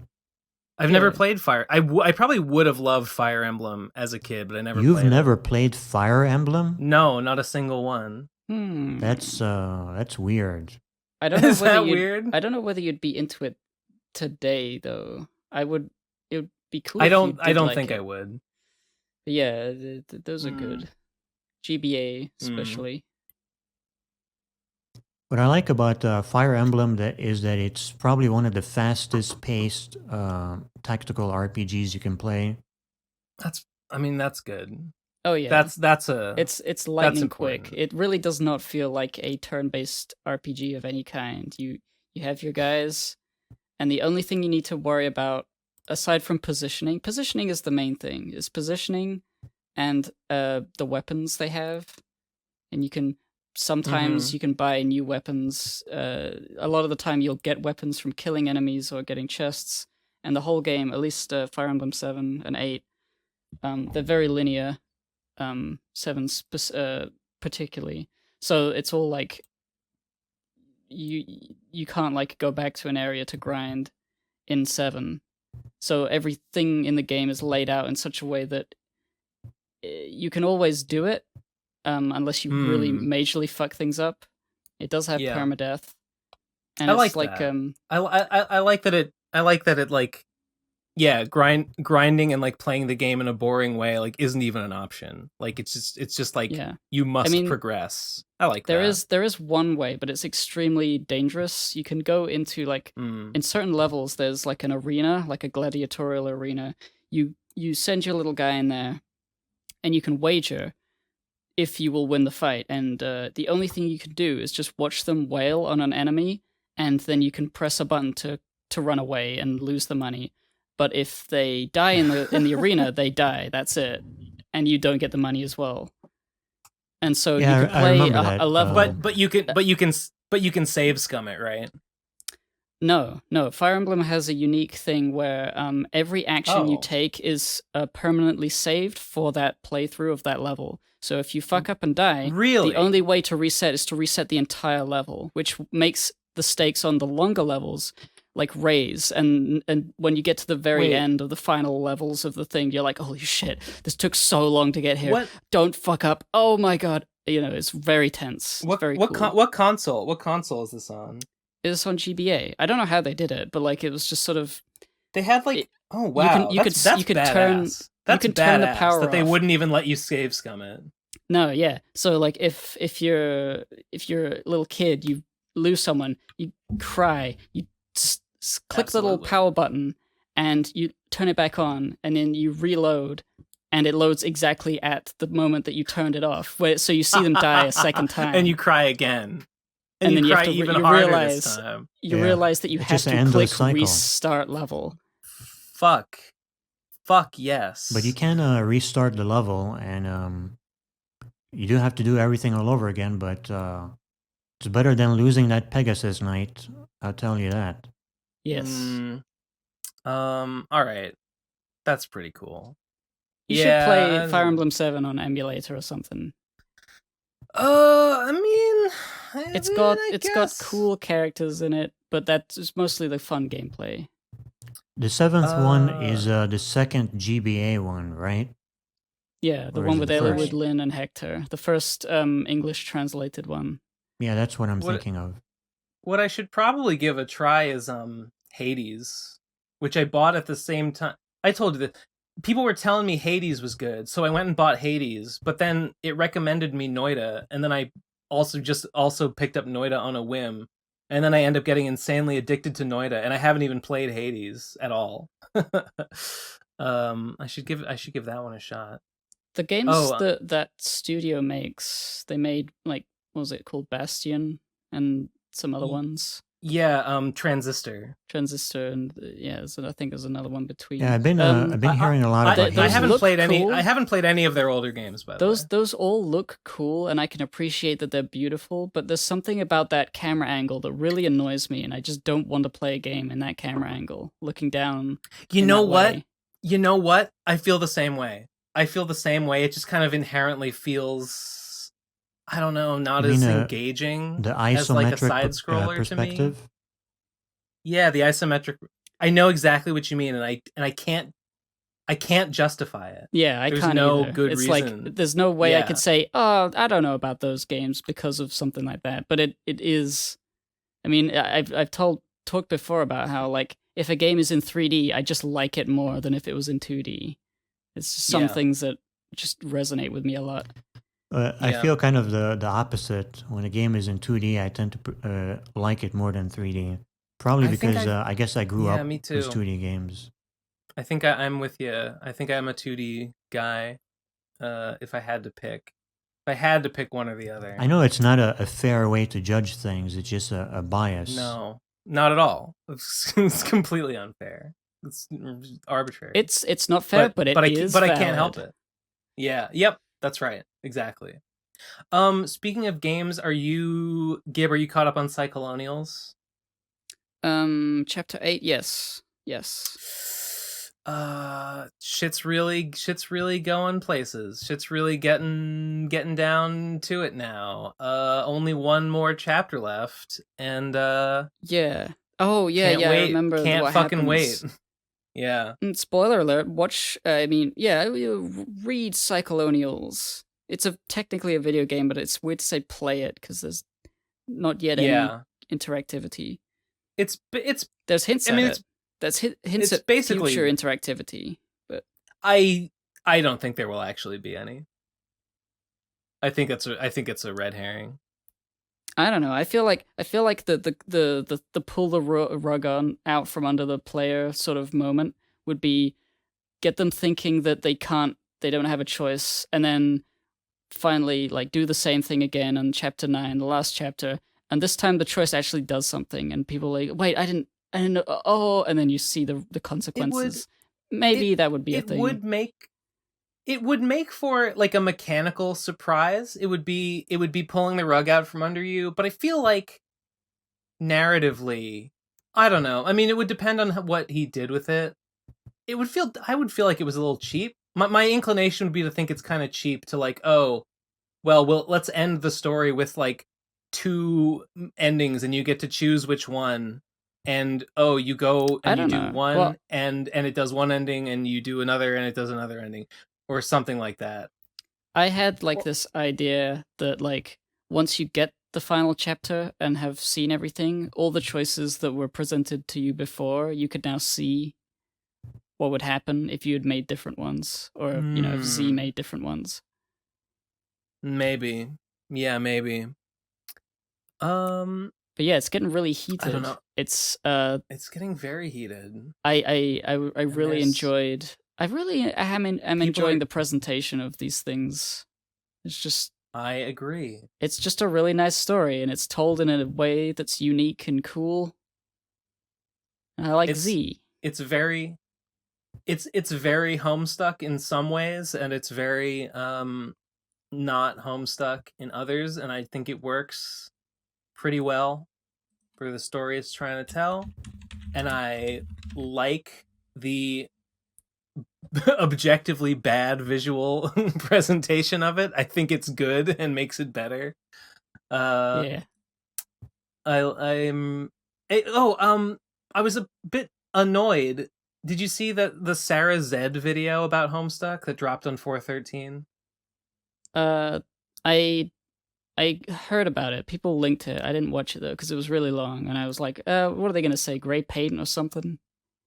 I didn't want to watch it at first because I was like, ugh, what does she know about Homestuck? I was there, man. I was there. But it turns out she is like an old Homestuck fan. So I was like, okay, this is actually fine. I'm fine. But I was a little annoyed because she talked about like, you know, the Kickstarter. She talked about Hive Swap. She talked about Homestuck 2. She didn't even mention Cyclonials, which, I mean, I'm a little disappointed because I like Cyclonials and I would like to hear it mentioned, but also because like, isn't that sort of relevant to like the state? Because like Homestuck 2 basically did a thing like they're canceling their Patreon, and it seems to be in like a pretty like, who knows what's going to happen with it. So you would think the fact that like, oh, Hussie then went and made this other unrelated thing, I don't know, it just seems important, and I don't know why it didn't get mentioned. I was like, weird. So that was unfortunate. Maybe. But other than that, it was like a pretty good like rundown of like, most of the video is actually devoted to like post Homestuck bullshit that happened, like Hive Swap and the Kickstarter and stuff. Maybe the first like quarter of it is talking about like the experience of like what was going on when the comic was actually running. But like, it's good. Yeah. Have you been keeping up with how I feel like, during the pandemic? You guys talked over each other. Sorry about that. No, it's fine. Don't worry about it. I just made a really stupid joke. Something about the pandemic? Hey, it's too soon. You can't joke about that. Yeah, just like 9/11, it's too soon. Yes, and it always will be. Okay. I was saying Hussie's Instagram. He's posted a new, very unusual set of images. Really? Okay, that's interesting. He's got colored hair and extremely pixelated faces on clothing, and he's got a basketball. And it's it's so strange. But this is the whole thing. This is the e-boy Hussie Instagram account, which Cyclonials is absolutely like real, and Hussie is doing it. So obviously you saw that Hussie is in Cyclonials, right? Yes, I saw him. Did you? He jumps in front of the horse. Oh God, what's the horse's? Dazed Hasselhoof. Dazed Hasselhoof. Yes. Hasselhoof. Yes. Someone pointed out to me that like, I guess at some point you see like some of his makeup is scraped off and he is yellow, meaning that I think that which was the whole time. His little character avatar, whenever it first showed up, you could see that it had like the Hussie skin tone underneath. This is fascinating. This is horrifying. I mean, this suggests that this is canonically the same Hussie that appeared in Homestuck. To me, that's what that says. This Hussie's got some hustle. He sure does. So the drip is unbelievable. It's fucking sopping. I like the clown. I like the clown Sona better. I don't know about this one. In theory, I'm just looking at his Instagram in general. If you scroll down a bit, there's this clown Sona, and then before that, there's some other cool things. This new outfit, I don't know. It's a little upsetting, honestly. It's the clown Sona, but Cheesy's not here. Cheesy is a big Cyclonials fan. I turned Cheesy onto it, and he loves it as he should. I kept thinking about making my clown Sona, but I never did. It's, I mean, yeah. It's you read this and it's just the natural reaction. It's like I gotta make a Jubilite. I gotta be a Jubilite. I gotta make a clown Sona. I don't know. I'm just pretty mystified and horrified to think that. I mean, that means that Cyclonials and Homestuck take place in the same universe. That's the only thing that it can mean. Well, I mean, it could also mean that this universe right here that Z's in is one created in Homestuck, as in like it creates universes, and then Hussie just was sure. Sure, yeah. I guess the world of Homestuck is one in which there are infinite worlds, which are basically similar to our own, or a lot of them are. So, yeah. This could easily just be one of those. I don't really take it as like a canon thing, because it's just like Hussie's putting himself in stuff. But it is canon. But that's what it means. But it can be canon, but it also makes no difference to anything. So yeah, it does. Okay, I mean, yes, it doesn't make a difference to anything, but it nevertheless, it's canon. It's fucking canon. Okay, the reason I don't really like to think of it as like, oh, this means Homestuck, like.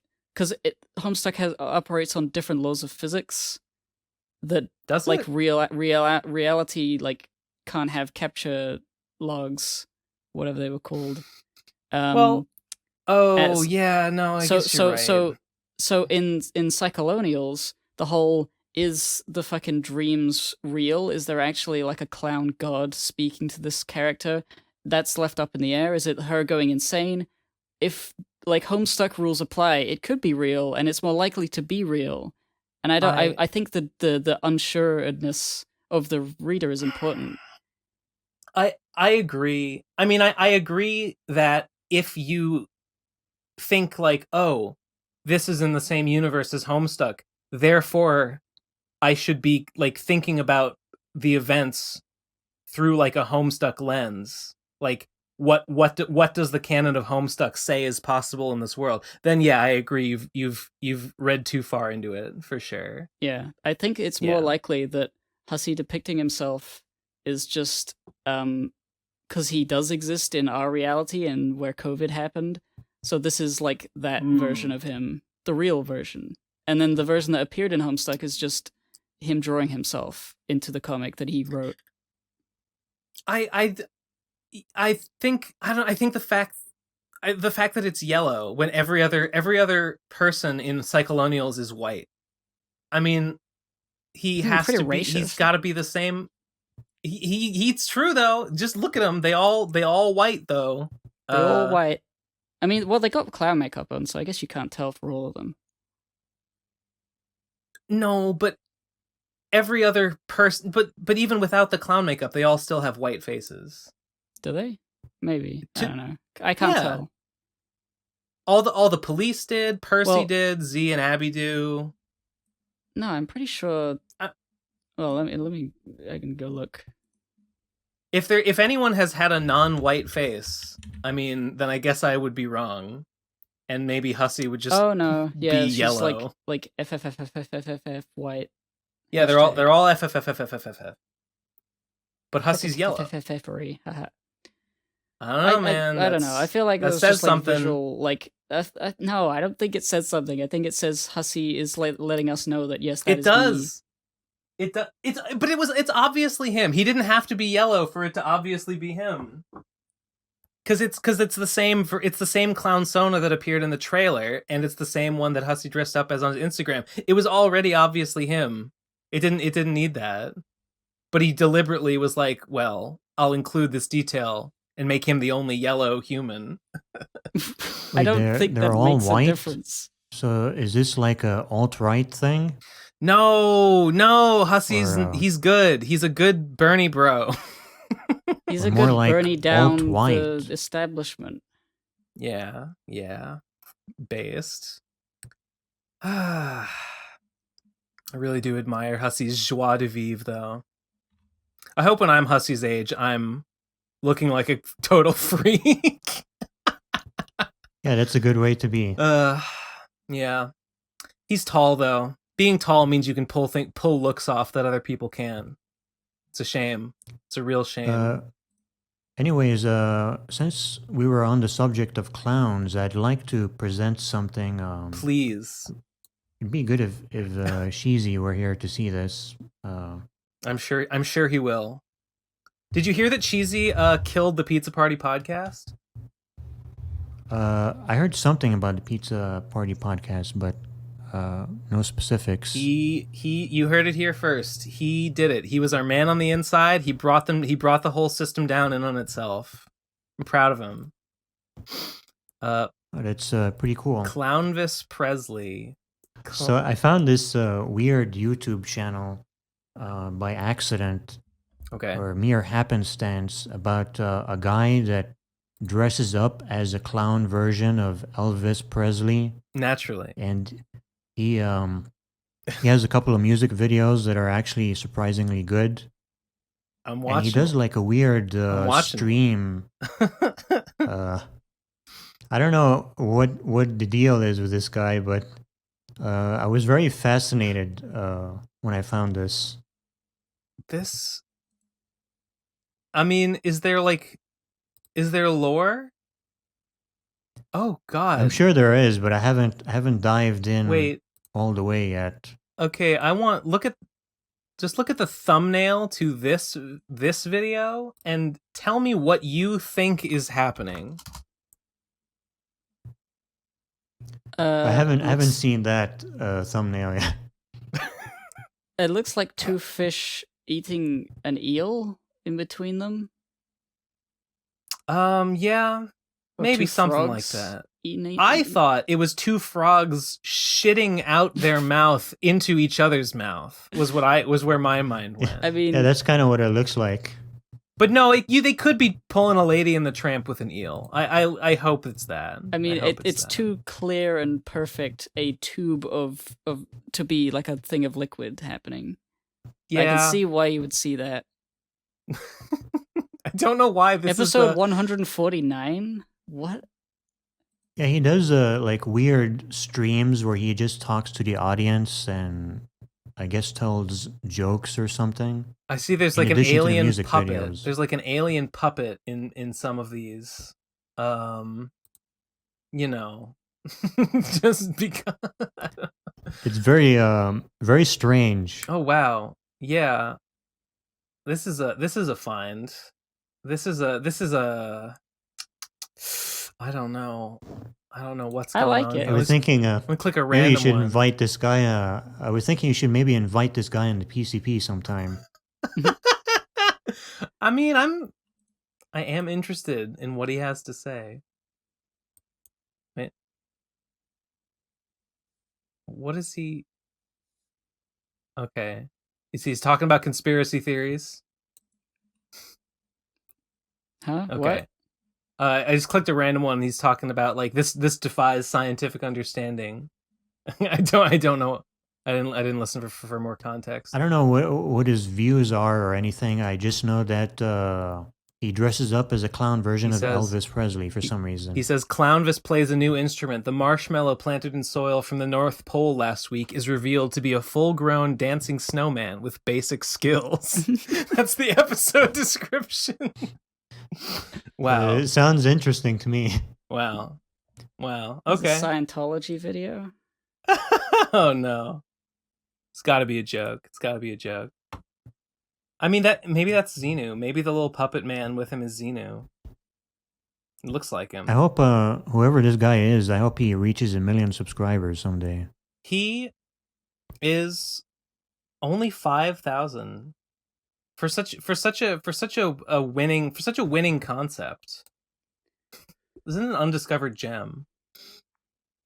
Oh, he's got a robot dog. Oh, he's got a little robot dog. This is Very good. This is a great character design. It's so Clownvis- They need simple, to, but it's so you need to well promote this guy. executed in just the makeup and the pompadour.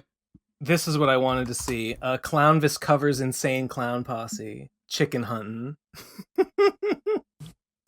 But Perfect. I'm definitely gonna check that out. Perfect. This reminds me of, well, it's not really the same, but okay, did you see that the Folding Ideas video about the Doug Walker wall review that came out this week? I saw a preview of that, but I haven't watched it. I like good. that video. I like that video a lot. And the ending part when he talks about the like animated monsters, I Discount Gumshoe in my Discord showed me a little bit of like the videos that they come from, the Satellite City videos, and I think that is like a fascinating rabbit hole of like cringe. The videos are very like, the one I saw was like the guy who is on the phone in the wall review. It's him like yelling at another guy like, pick my weeds, slave, pick my weeds in my field, do it now. I haven't killed you yet, so pick my weeds. And the guy's like, oh, I have to pick the weeds. And the 3D monsters are like, hey, this guy's got to pick the weeds now. I'm sure glad I don't have to pick the weeds. And that's the video. And that's the fucking video. Wait, that Wait, of the which person who video is made this, the original that the ending cinematic 3D stuff. That's one of his videos. Yes, that's Oh, that's a I've not video looked from into that. Satellite City. No, not from Okay. Clownvis. Not Clownvis. And Satellite. I don't know. Like I saw that video and knowing, because Dan mentions it in the Folding Ideas video, that like there's like pages and pages and pages of lore, and I don't know, I just think it's really funny. And apparently, okay, according to the channel description, the FENNAH, this is the Satellite City guy. According to the FENNAH channel description, he has like the videos themselves are just like a side project. They're like an experimental side project, and his actual brain, ew, its face. The actual project that he really wants to do, his masterpiece, is that he's writing a novel. He's writing a novel called The August Few. And the novel is the real story, and these videos are just, I don't know, to gauge interest or something. And I just hate them so much. There's an animation test. Hold on, I'll find it. God, these character designs, unlike Clownvis, these character designs are so overdone and terrible. Like they're I'm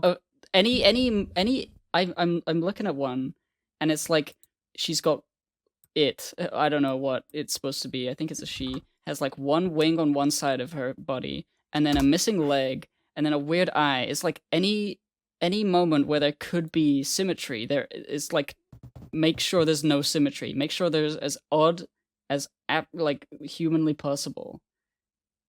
Why do people do that? this Why do video- people try to make pretty every aspect of ugly a character looking. like different from every other aspect? Just like it's a hodgepodge. Why? I don't get the appeal. And This lots of people video- do this. This video that I just linked, this Lucy Lacemaker Papa animation test, I hate it because she's like dancing and singing, but she doesn't really move. She just kind of, the rig just kind of stays in one place, and she just kind of like gyrates around and like swings her limbs around and makes faces at the camera. And it's so awkward. And the comments are all like, oh my god, she thick though. Like, ooh, those hips.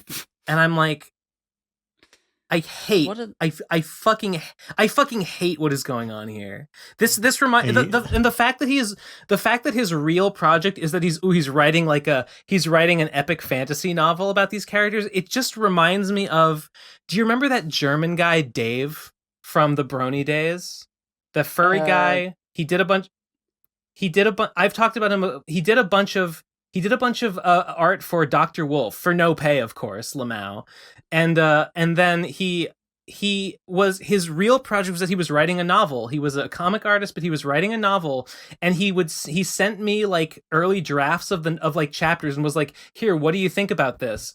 And I was like, I don't want to offend you. I know English is not your native language, but the English in this chapter is very awkward to read, and maybe you should be writing in German instead. And he got like really offended, like, no, there's no market for fantasy literature in German, you idiot. Like, that's just, why don't you fucking give me good faith criticism instead of this bullshit?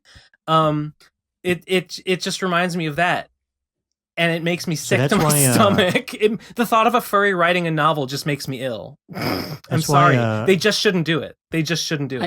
I'm looking at...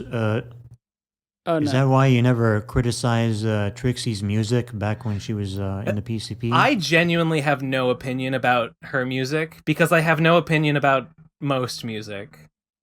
I know everybody says that the music is bad, and everybody says that like her music has gotten worse. I genuinely can't tell. I can't tell the difference. So it's whatever. I'm looking at this fucking imagine video what you were saying. These awkward overdone character designs. They're so hideous and overly detailed. Imagine that person trying to write prose. I haven't read any of it, but like his priorities are like fucked. His priorities are all wrong. This person can't tell a good story, I'm convinced. It's like the character designs and this animation. So much is happening, and yet all of it is badly done. Like, it's just a lot. It's just a lot of work. It's just and a lot. nothing is like you know. It's like just a lot, and I don't like any of it. Like the people who like it, they probably just like how it moves a lot and smoothly and doesn't stop moving, and they just are amused by the motion because it's just badly. It doesn't convey weight. It's just not good animation. No, there's the character designs. There's no sense of weight. Like overly like detailed with so many things, but they're all like clashing, like extraneous details. Where's the focus supposed to be? Like all that sort of stuff. Yeah. They do a lot of work. They don't work smart. That's what the problem is. I think that the people that like this, they like what it looks like, and they like that it moves a lot. And that's like the extent of it. It's not even about like how it moves. It's just that like this is a very complicated, this is a very detailed rendering of a creature with a certain aesthetic. And I like the aesthetic. And I like that it is moving around a lot and making faces at me. And that makes me clap. It's a really unsightly character design. This one is ugly, I guess on purpose, because it looks like a scary clown. But then there's like the other ones are like dragons with like too many eyes and stuff, and there's the one with the tits. There's like the one with like the leathery neck and the tits. And horns, I guess. And I don't know. I looking at I said this before, but just to reiterate, looking at these videos, I can see what this person's priorities are, and they're bad. Yes. Yeah. Oh. All right, this is funny. I just saw that this is like behind the scenes of like the war segment. I always of Dog wondered Walkers. how they made the iconic trial scene from Doug Walker's The Wall. But that's not the funny part. This is the funny part. They put the footage of Doug in the green screen footage in the screens. So I think you could get that and use. It's pretty funny. You could use his Doug Walker green screen footage if you wanted. I just think, like, anyway, my point in talking about this is just that this is exactly the kind of like lore train wreck that I think would be fascinating, and I kind of would like I would like to hear like a deep dive, like Discount Gumshoe was talking about doing a lecture on it actually, and I thought that was like this is perfect lecture material. Like, just I don't want to watch this. Just tell me like what's up with this and make me laugh as you explain it to me. This is the kind of thing that is good for that. So yeah, I want a lecture on Clownvis Presley. Yeah, that too. I don't know. Clownvis Presley is an enigma. I wonder if he's read Cyclonials. I wonder if he's a communist. Based. You never know. Or almost 2 hours. Do you think maybe we should go to voicemails? Yeah, I think so. 2 hours seems pretty good. Okay. Let's try. I will try and hustle. You know, the voicemails will probably take an hour or more. I will try to. I will try to speed through them. Okay. The first voicemail. Oh God. The first voicemail is called Grumpelstiltskin. Here we go. 3, 2, 1, go. Yeah, what's the point of it all anyway? Great question. Thanks for the voicemail. Next voicemail is called Oogwooga, unironic ganned weed guy. I assume it's meant to say gang weed guy. Everything. It's a long title. Fuck it. 3, 2, 1, go. Just like you said, $200 for Radcon. I told you, I'm a man of my word. So, where's the Virginian? Jokerman, what did you do with all your money? You see, I'm a guy of simple taste. I enjoy t-shirts, posters, streams, and lectures. And you know the thing that they have in common? They're part of RadCon. But you said you were a man of your word. Oh, I am. I'm only burning my half. All you care about is whether or not it was promised. This show deserves a better class of content creator. And I'm gonna give it to them. Tell your fans they work for me now. This is my RadCon. They won't work for a freak. Freak. Well, why don't we cut you up into little pieces and feed you to the hellhounds? And then we'll see how hungry a loyal Yigger really is. It's not about the lecture. It's about sending a message. Everything's trans! Okay. You know, RadCon is a pretty good title. It was kind of funny because, up until they sort of showed their hand a little bit at the end there. RadCon is a good title because some people got conned out of Rad, if you think about it. I don't really know what the message was, so I'm not going to think about it anymore. Next one is called The Monopoly Man. Oh, wait. Next one's called The Monopoly Man, but last week... Never mind. There was a voicemail I didn't understand last week. And you know what? That's good. It's good. I don't want to understand. Never mind. Next one is called, someone tried to tell me, like, Ben, obviously it was meant to say this. And I was like, okay, I guess. Doesn't matter. Next one is called The Monopoly Man. 3, 2, 1, go. Ho ho ho ho! This is the Monopoly Man, the president of the League of Natefuckers. I'm here to announce that I have a plan for the well-being of Nate and all the Natefuckers. I will let everyone fuck Nate from 9 to 5, 1 hour each for do they get a 200 lunch break? Dogecoin. This is my decision. Ho ho ho ho! Wow, Good 200 fun. 200 Dogecoin, as the Monopoly Man Dogecoin. says, is like that's like some amount of money. $60.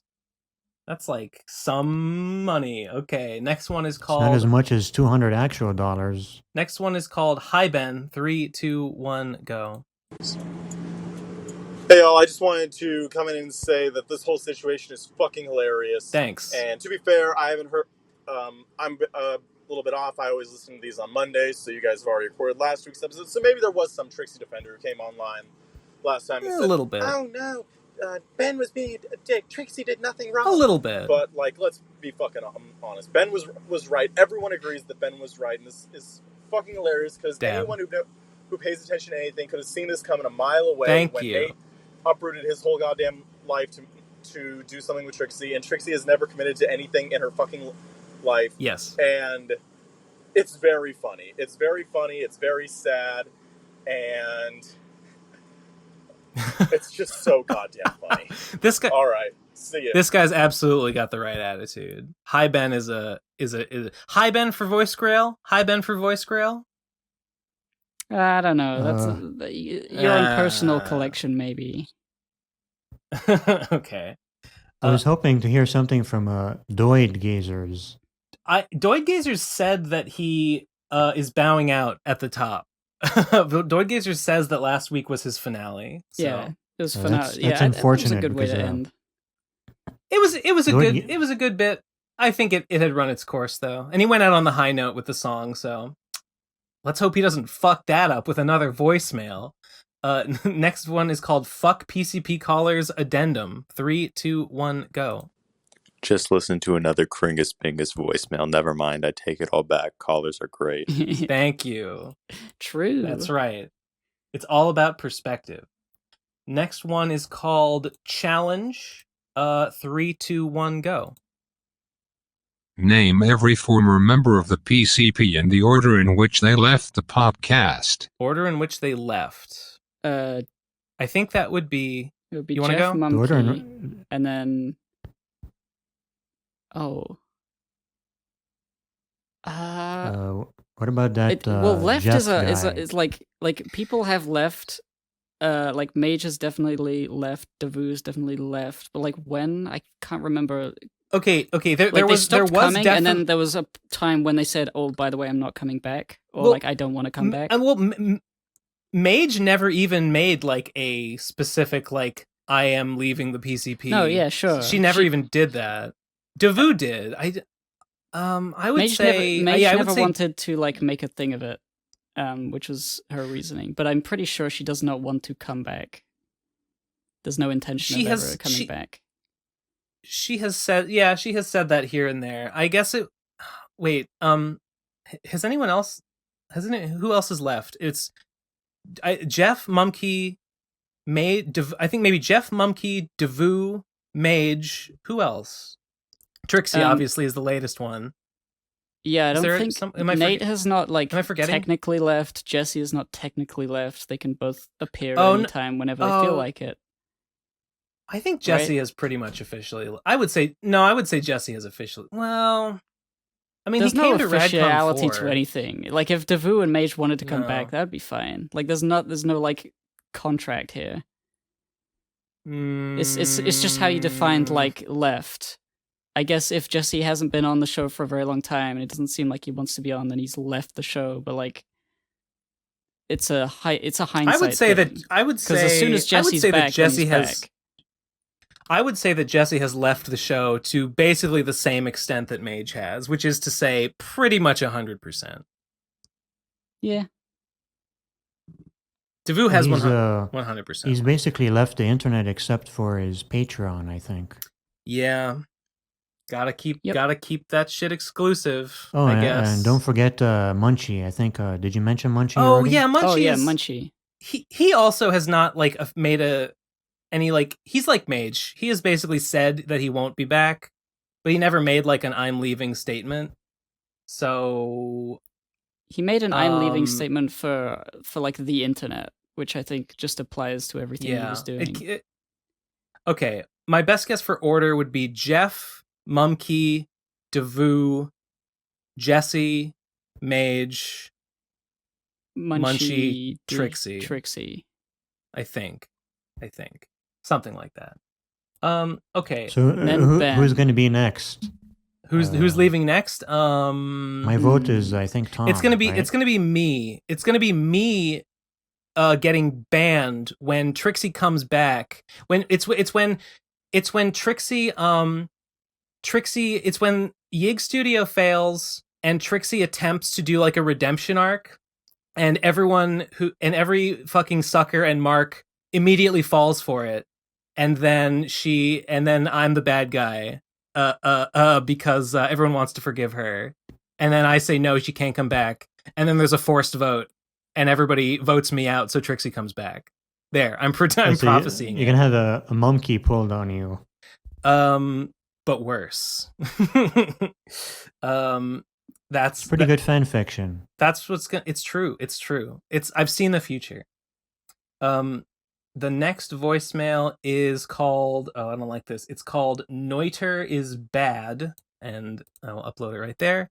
3, 2, 1, go. You know, the Binding of Isaac is a much better game than Noiter because it is top-down and not as side-scrolling. Because the top is always more powerful than the down, and the side-scroller means that you are on equal footing with the game.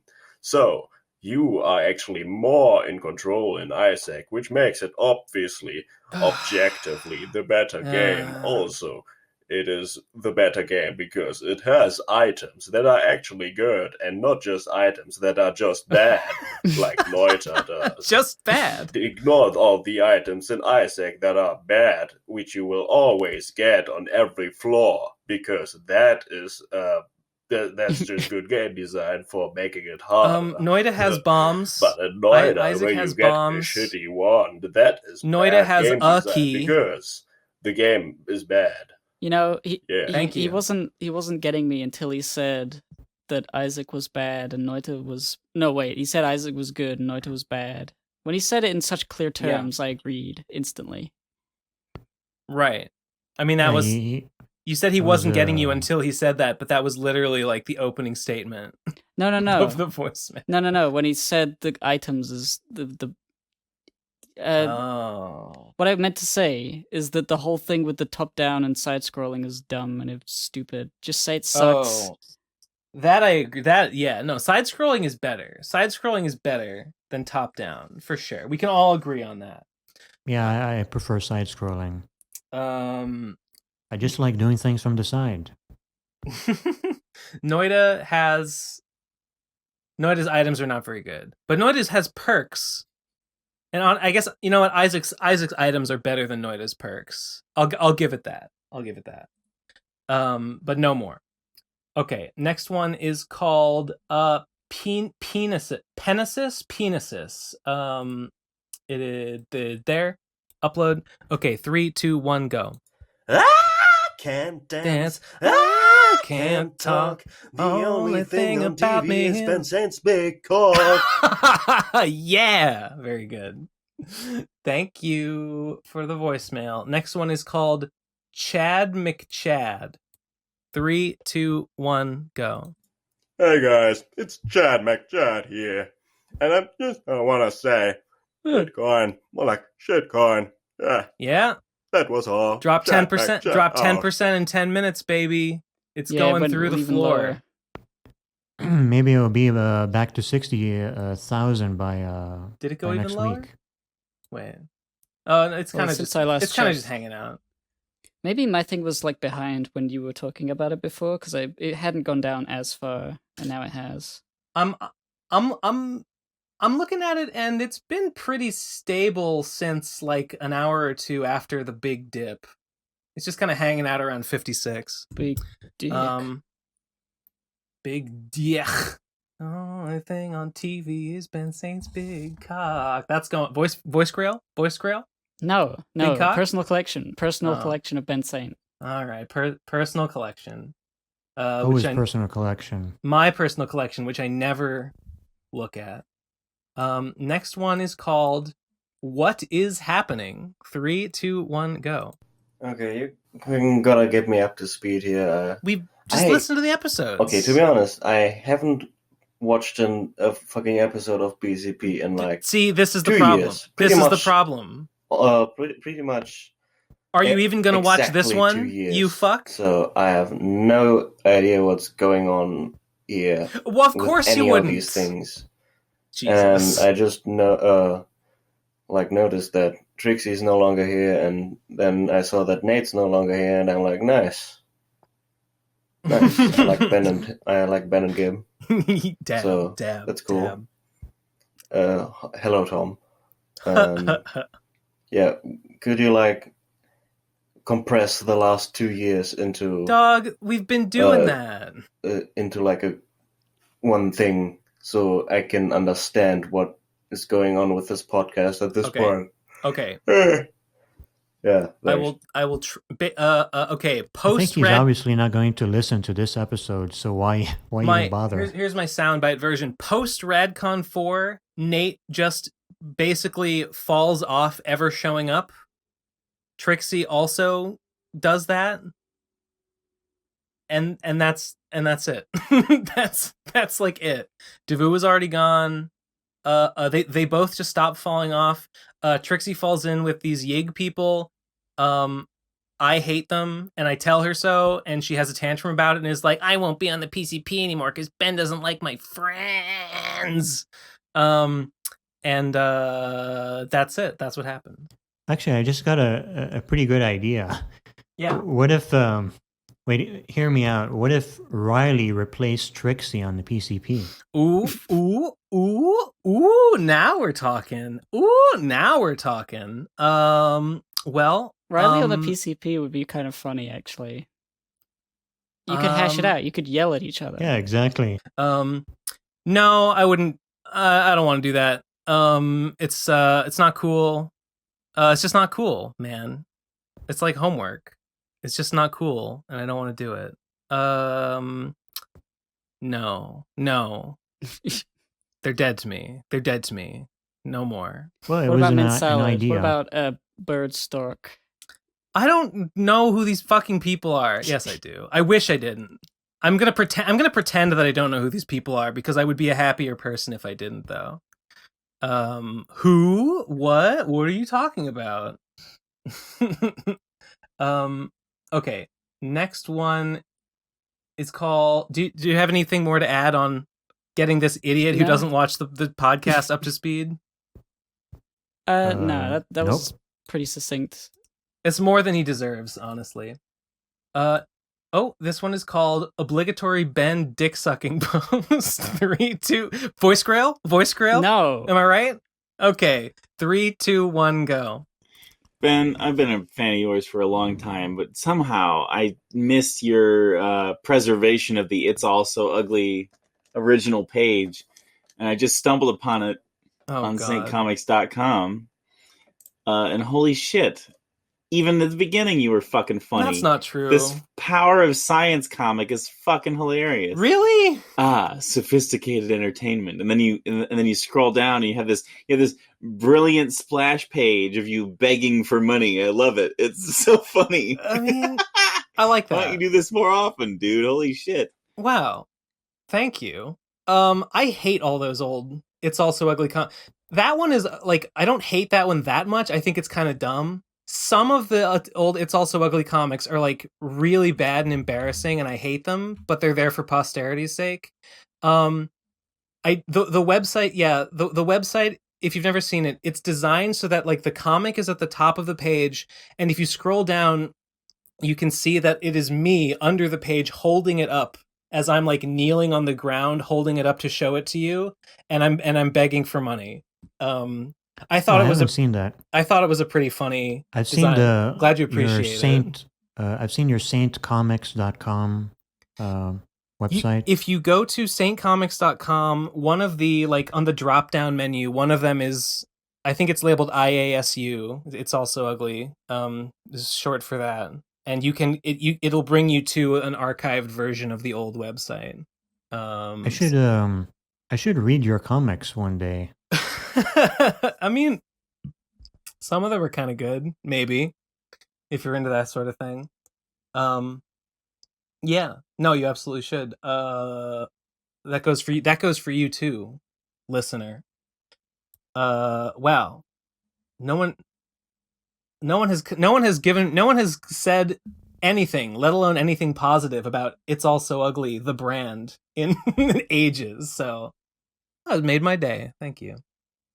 Next voice. So, Voice Grail, right? Voice Grail. All right, personal collection. I know what you're gonna say. Personal collection. Next one is called Based. 3, 2, 1, go. Lamau.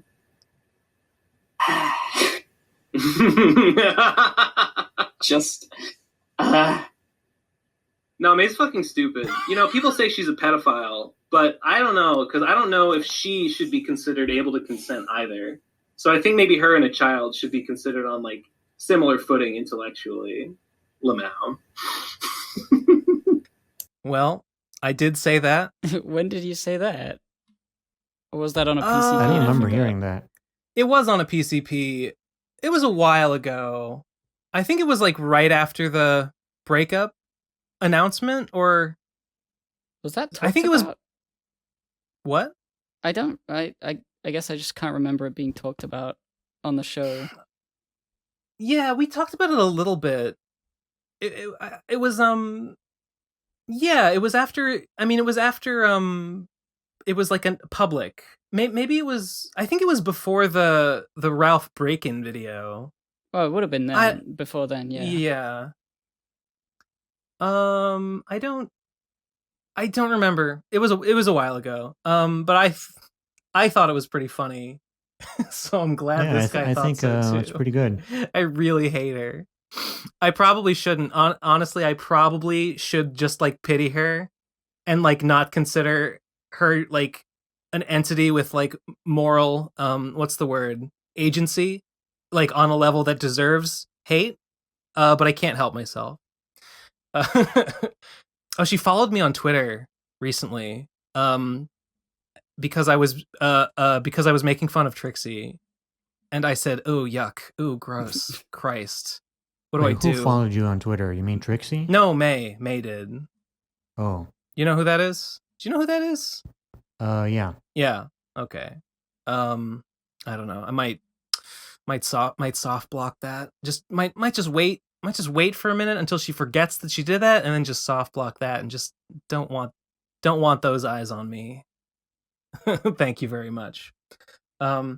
Next voicemail is called Ham Shank. And here it is. 3, 2, 1, go. Hey, fuckers. It's me. I'm Ham Shank. Damn. I'm like an evil Ben Saint guy. But I'm like a ham guy, like a pig guy. Isn't that just the regular one? That's a regular Ben Saint guy, yeah. And I'm gonna kill Ben Saint because I hate thought him. you were my guy. That's my character, and I'm gonna turn him into fucking pork steaks. I'm gonna fry him up on my grill. I'm like a pig guy. I'm not pork.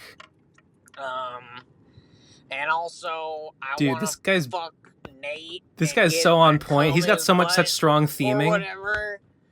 That's also my bit, is that I want to fuck Nate. Also, I'm one of those Nate. You're in good sex company, havers. That's me. I'm Ham Shank. Voice Grail, Ham Shank. That's me. That's my bit. It's a pretty good bit. That's a respectable hustle with that bit. Hey, thanks. Hey, thanks. Nice to meet you, Ham Shank. I can't wait for the Ham Shank arc to begin. The saga. Yeah, that was extraordinary. Okay. Next one, I posted it. It is called Ice Cream Fiend. 3, 2, 1, go. Hey guys, I just wanted to know how you eat your ice cream. Do you eat it right out of the box? Do you microwave it first? Do you pour milk in it? Microwave it? Let me know. Pour milk in Who it? What the fuck? Eats it out of the box? Do you mean just with a spoon, or do you mean you shove your face in there? I would say, yeah. Well, I mean, back when I used to eat ice cream normally, I would just take a spoon to the tub, eat a few bites out of the tub, put it back in the freezer. Now, the only ice cream I get is keto ice cream from Aldi, and the way that I eat it, because it's very hard when it's out of the freezer, so I microwave it for about 30 seconds to soften it up, then I scoop out exactly half of one tub, and I put it in a bowl, and then I eat it out of the bowl. Or, if I'm feeling saucy, I take out half of the tub and I put it into a mason jar full of coffee and almond milk, and then I stir it around in there, and I make a whatever the fuck it's called when you put ice cream in coffee. So those are the two ways that I consume my ice cream. Thank you for asking, and have a blessed day. I just either scoops in a bowl, and I sometimes put something crunchy in there, like a Rice Krispie, or like a chocolate flake, or something to give it like crunchlets.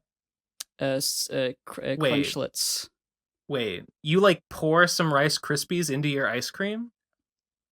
Not Rice Krispies. I'm trying to think of, like, there's things I've put in ice cream that were like based. Well, it was like brownie, granola? brownie bits. It was brownie crumbs. If there's like cake crumbs or brownie crumbs from like a cake, then I put those in there. Do you frequently just have like cake and or brownie crumbs like stashed somewhere? No, not frequently, not stashed. I mean, like if there's like somebody's got a birthday and there's a cake, we put like the cake out on a plate and put like a bowl over it, and people can just take a slice when they feel like it. Sure. And similar with brownies, like sometimes my brother made brownies just on a whim, and then we would have brownies around, and we could just have them. And I like putting ice cream on brownies. So you would scoop yourself some ice cream, and you would go over to this like half-eaten tray of brownies and just, I don't know, like crumble it with your hands, like grab some with your hands and just like crumble it up and like put the crumbs on top? I think I would take a whole brownie. It's not just the crumbs I would take. It's only a few times I've done this. You put a brownie Otherwise, I on just it. eat ice cream. So whatever.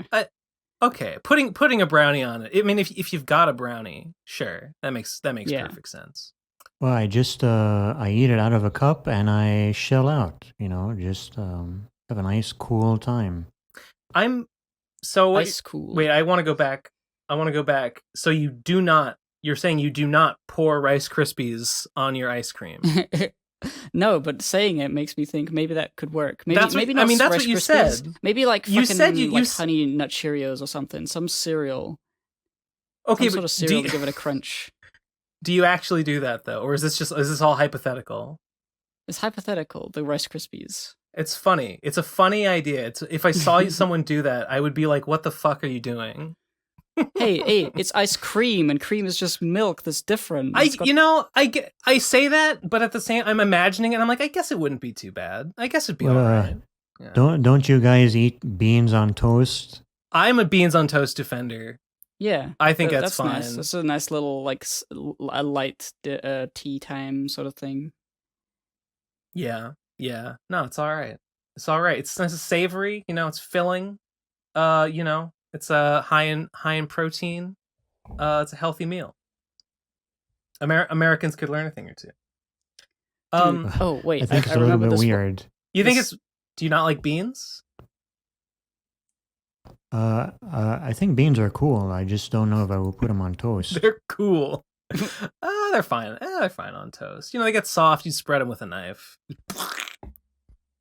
Just put some cheese on there. Definitely cool. Put some cheese. I've put ice cream not on toast but on bread, on like white bread, like crusty roll loaf stuff. Wait, no, it works. Ew, it's no, for some reason it works. I've never done that. Like an ice cream sandwich, but literally. This voicemailer just asked us, "How do you eat your ice cream?" And you're like, I just eat it." And then only as an afterthought, you're like, "I do put it on bread and eat it as a sandwich, though." Or twice. You're I did insane. It first time You're out of your mind. Because I was like, you know what? I need to innovate on this ice cream eating stuff. Because eating it with a spoon, why? Who cares? No, you don't. I'm putting it in some sliced bread, but it was like nice, like tasty bread. I don't think it would work on wholemeal or anything. It's sort of the sweetness of like the processed loaf and you put the ice cream in there, and it's good. It's like maybe I should try it sometime. It's like chocolate spread, like the Nutella. You put that on a sandwich, that works. It's the same thing, except it's cold.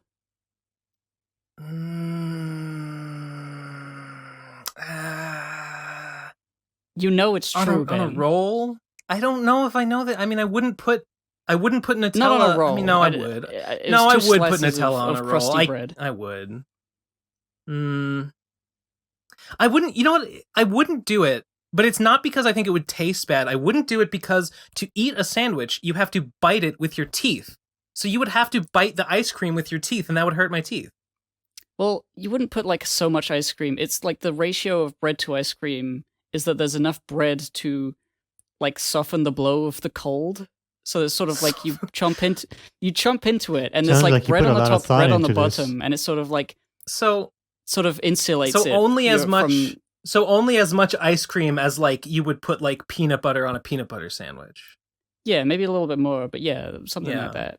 It wasn't like 7 scoops squished into. I don't see what the bread adds. I don't see what the bread adds. I would just eat the ice bread, cream. So I just eat bread. I sometimes. like bread, but not when I'm in an ice cream mood. I don't know. This is fucked up. I'm challenging your perceptions of reality, and you can't handle it. I can't handle it. Stop challenging me. Stop fighting me on this. Maybe put some pastrami in there and some cheese and have an ice cream and cheese pastrami. No, that sounds really good without the ice cream. Without the ice cream, that sounds great. No, but bread is neutral. Those other things are like savory food. That's why it works. It's like it's not. Depends on which bread you're talking about. Well, I guess so. But like sometimes you get a white bread that's like kind of sweet or kind of, like not salty, and it's just sort of delicious, scrumptious, you would say. And putting ice cream on it turns it into a dessert thing rather than a lunch thing. I think we're just gonna have to agree to disagree on this one. I don't think we're gonna see eye to eye on this what one. about putting? I'm gonna leave the podcast if you're not gonna accept my ice cream sandwich. I'm gonna leave the podcast. I'm gonna leave the podcast over this. I just can't be party to this anymore. And you're gonna make a website called "Is ice cream in a sandwich good?" Is the ice cream people on say a no? Is the ice cream on a sandwich? That's a good one. Okay. We got to move on. We don't have much time. We got to keep it under 3 hours. The next one is called Sincerity Bro Time. 3, 2, 1, go. It does kind of suck to see this podcast with such like a rich history and background, with rich like ice cream, a lot of lore behind it, like pastrami, fall to bullshit fucking Kiwi Farms drama. But at the end of the day, I hope that's what happened. Things have settled a little bit now that there's been some finality to some long-standing issues, and you guys are doing okay, and you have fun doing the show. Because it's fun. It is. You shouldn't fucking. I mean, I don't know how many fucking like. Oh no, Nate, no, watch fucking. We want the old PCP back. I don't know how many of those guys there are, but it's just that one guy whose name SCHW videos. Who's just been doing that for like a year, and God bless him. And hopefully, there's good things in store for you in the future. Thanks for doing a show. Thank you. I thank you. I appreciate it. I disagree with the whole like. I don't see what is like watching us fall to Kiwi Farms drama. Like, not really. It didn't have anything to do. First of all, I don't consider Trixie leaving to be the fall. I've said this before. Like, it's just we just have less members, which like I don't know if you like those members. Yeah, maybe it's kind of a bummer that like Trixie was the one with the most subscribers. They associate that with her leading the show, and she wasn't on that much. And especially at the beginning, recently, she was especially recently. But yeah, recently she's not been on a The fall happened. I hate to the say fall it. happened way before that. I hate to say it. It's a little unkind to the viewers, but like it's a bit when people say like, "Oh, Trixie left, show's over." It's a little bit of the like old the Procrastinators podcast is Digibro's anime podcast energy. It's a little bit like that, and it's like I don't know about that. I just don't know about that. But this, I don't want to say that this guy's not like that. You're a nice guy. Glad you like the podcast. I'm still having fun. Yeah. We're just gonna keep on keeping on. you know? I mean, it's so easy. Why wouldn't we? It's such a surprise that so many people have left. Honestly, thank you. Yes, this is what I say. There's like, there's so little involved in doing this. There's nothing. You just show up for 3 hours on a Sunday, and you just fucking. That's it. I'm not having fun. I'm just here for the paycheck. That's right. That's right.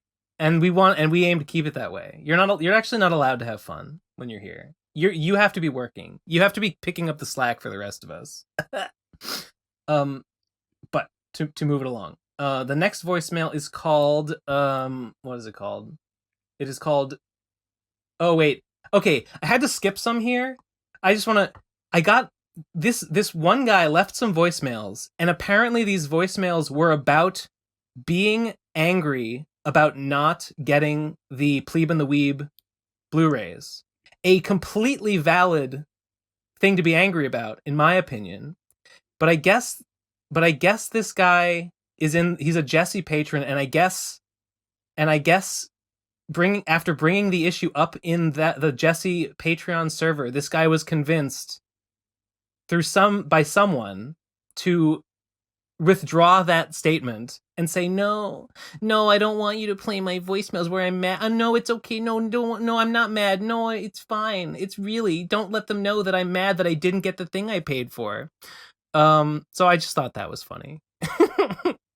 But he wanted me not to play them, so I won't play them. Lamau.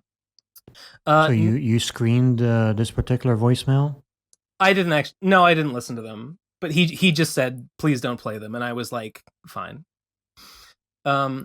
Next one. So the next one is called Farms Times. 3, 2, 1, go.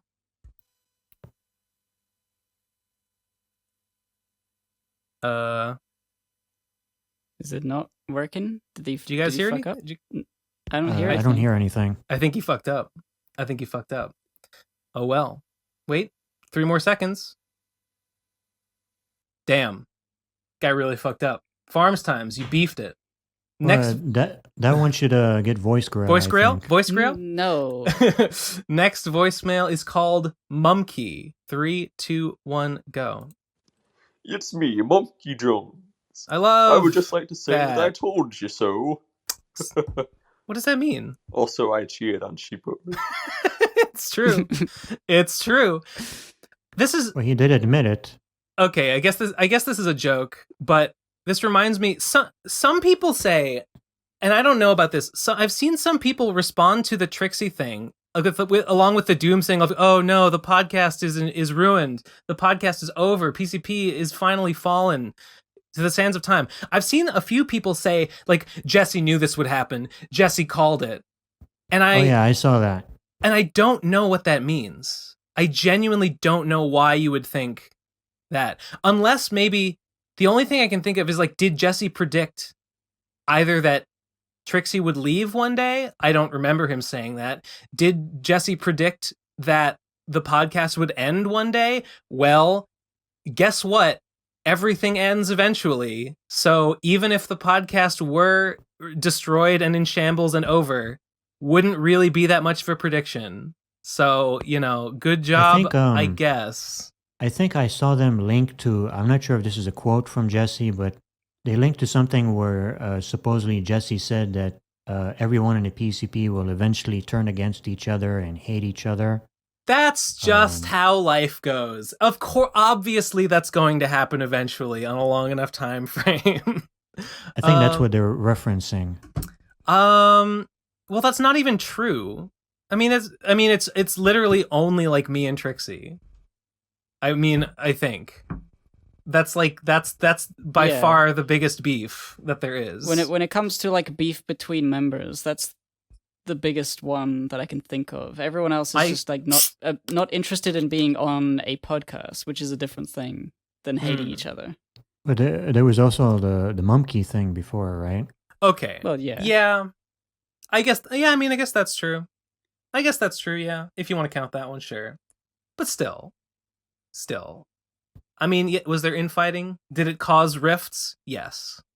I mean, I guess. I mean, we guess had arguments way inst- back in the day, so like whatever. Sure. It was sure. None of us were like agreeing with literally everything else everyone else said. There was strong personality, so like I think prediction of that, like I don't know, whatever. I mean, I guess it's a little true, but whatever. Okay. The infamous yellow argument, right? Gotta say, the explaining Yig Studios video looking real yellow. Yeah.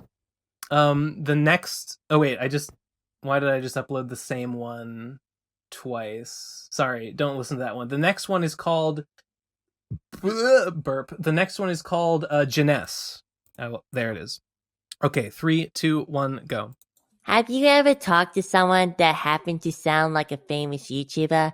Because one of the people that I'm on a podcast with, it's called the Crash Content Podcast. One of them sounds a lot like Moist Critical. Just wondering if you ever had that experience. There was oh fuck. I was listening back to last episode, and one of the voicemailers sounded exactly like some YouTuber, but I don't remember which one. Ah, fuck. Was hold it on. CGP Grey? Was it No. CGP White? CGP Black? No. Those are the only Jim YouTubers Sterling? you can think of? I couldn't think of even one other one. No. Wait. I think give me a second. Eleazar, cut this awkward pause out. A few moments later. Damn. Okay. Maybe I'll I am back. Okay. Yeah, I can't find it. And I can't remember I can't remember which voicemail it was, and I can't remember which YouTuber was. My point is, someone sounded like something. So great. Excellent point. Thank you very much. Gib, you know anyone who sounds like someone? I know someone who sounds like Ben Saint. Oh, it's Nate Bestman. Yeah, me too. Yeah, it's Nate Bestman. Lamau. Next voicemail is called. Let me get it. It's called Dolos. 3, 2, 1, go. Hi. I've been watching the PCP anime lately, and I just wanted to say, Tommy is the best girl, hands down, no questions. That's it. Just you wait. That's all I have to say. Did Tom get misgendered? Oh my god. I guess he did. You know what? I guess How he despicable. did. Damn. Don't worry, it's fine when a cis person gets misgendered, right? And murdered. Well, I don't know if I would go that far. Okay. Next voicemail is called Peace Brokering Idea. 3, 2, 1, go. Ben could paint his own scrolls if we called him Ben Paint. You don't paint a scroll. You do you with a little Japanese ink samurai. No, that's what I'm saying. You use ink. You don't use paint. You use ink. You use an ink brush. Yeah, no. Damn. Actually, you'd have to call me Ben Calligraphy. Why didn't you call yourself Saint. Ben Paint? Why didn't I call myself Ben what? Ben Paint. Because that's I don't- better than Ben Saint. No, shut up. No, it's not. Mine's better. No, you know what, Ben? And I don't think your even name paint. I is don't even terrible, paint. and No, you are terrible stop. because of it. Stop. You must stop this. I don't even. Because you're a painter. I'm not. I'm not. You fuck. Die. Shut up. No, never. If it was I ink, reject it the would be existence of Ben Bink. paint. It would be Bink Saint, like Bink Sake, the song. What? Why would it be that? I don't. Because don't Ben get it. Ink is dumb, but Bink Saint is different and funny. Oh my god. Okay, next voicemail. Ben next, Sink. Next, 'Cause moving you on. were Next sinking. voicemail. It's called The End Draws Near. 3, 2, 1, go. Oh, Konnichiwa. Christ. Benno Sento-san. Is this a kunoichi? Ninja-sama. Okay. Itosimo that you not care about to kidnap samurai. I care a little, just not as much as I care about the scroll. So you not return ninja scroll. It's a nice scroll. Kyoto I'm loving it. Have no choice. We do the think better. Konnichiwa. Ha ha. That's right. We form alliance to echo down enemy of Nippon. Terrible. Treteru Benno Sento-san. It's Kawasaki Samurai. Kyoto Ninja. In returning, Mr. T. Fuck you, fool. Fuck are you. Fuck are you. Return no Samurai Scroll. Oh, and the Ninja Scroll too. But until next time, sayonara. The things I do for scrolls, man, just the things I put up with, but it's all worth it. At the end of the day, I see those scrolls on my wall, right next to my Full Metal Alchemist wall scroll. The 3 of them all lined up in a row, and I'm just like, this is what it's all Japanese about. scroll. You've also got. Does he? I don't think he has a scroll. I don't think Mr. T has a scroll. I think he's just along for the ride. He's probably got an America clan. I'm afraid I have to side Like with a gang? Mr. T on this one. I apologize for nothing, and I regret nothing. Well, that's your default state. That's absolutely. I've been saying that more and more often lately. Next one is called Truest Blue Pill. Okay, yeah, there it is. My computer froze for a second. Truest Blue Pill. 3, 2, 1, go. Hi, hello PC people. I don't care about the topic, I don't care about B, I don't care about anything. I just modded my Nintendo 3DS and now I understand what fucking freedom is like. I understand now. All I wanted was Taiko no Tatsujin for the 3DS. That's all I wanted. Nintendo just could have given it to me. I would have paid them. I don't know what this person's I would have talking paid them about. like $50 for it. I would have paid them anything. I would have paid them any fucking price, even my own life. But they refused to fucking give it to me. To even like give me the chance to purchase Taiko no Tatsujin for the 3DS. I fucking hate them. So I modded my 3DS and now I understand what fucking freedom is like. I understand everything now. I can play any game I could possibly imagine. I can play RPG Maker. I can play DS. I can play Game Boy. Why would you play RPG Maker on your 3DS? Fucking anything. And I've been just a coward. I've been a coward for modding games. Like, what if my fucking system doesn't work? Alright, fuck that. I love stealing. I love hurting. I love communism. I love leftism. I love everything. I love the world. Okay, bye. Also, is this person talking about like using like a card? Taiko no Tatsujin is a rhythm game by Namco Bandai. Taiko no Glycogen. As a keto boy, I am against glycogen, so no thank you. Are they talking about a flash card? I think they're talking about a flash card, which honestly, that is pretty base. Definitely the best way to enjoy the 3DS or DS or whatever. Actually, super cool, super good. That's how I played Heart Gold. That was the game that when I got Brunswick in that game, I was playing Heart Gold on a flash card. Next voicemail is called Stealing is cool. Stealing is cool. Shoplift, folks. Don't get caught. That's my message. Shops are too heavy to lift. Next voicemail is called Frost Drive. 3, 2, 1, go. So, on a recent episode, Tom mentioned the story of how Godzilla was created to be a representation of nuclear warfare. Yeah. And I'm guessing the Godzilla creators wanted the message to be that nukes are bad.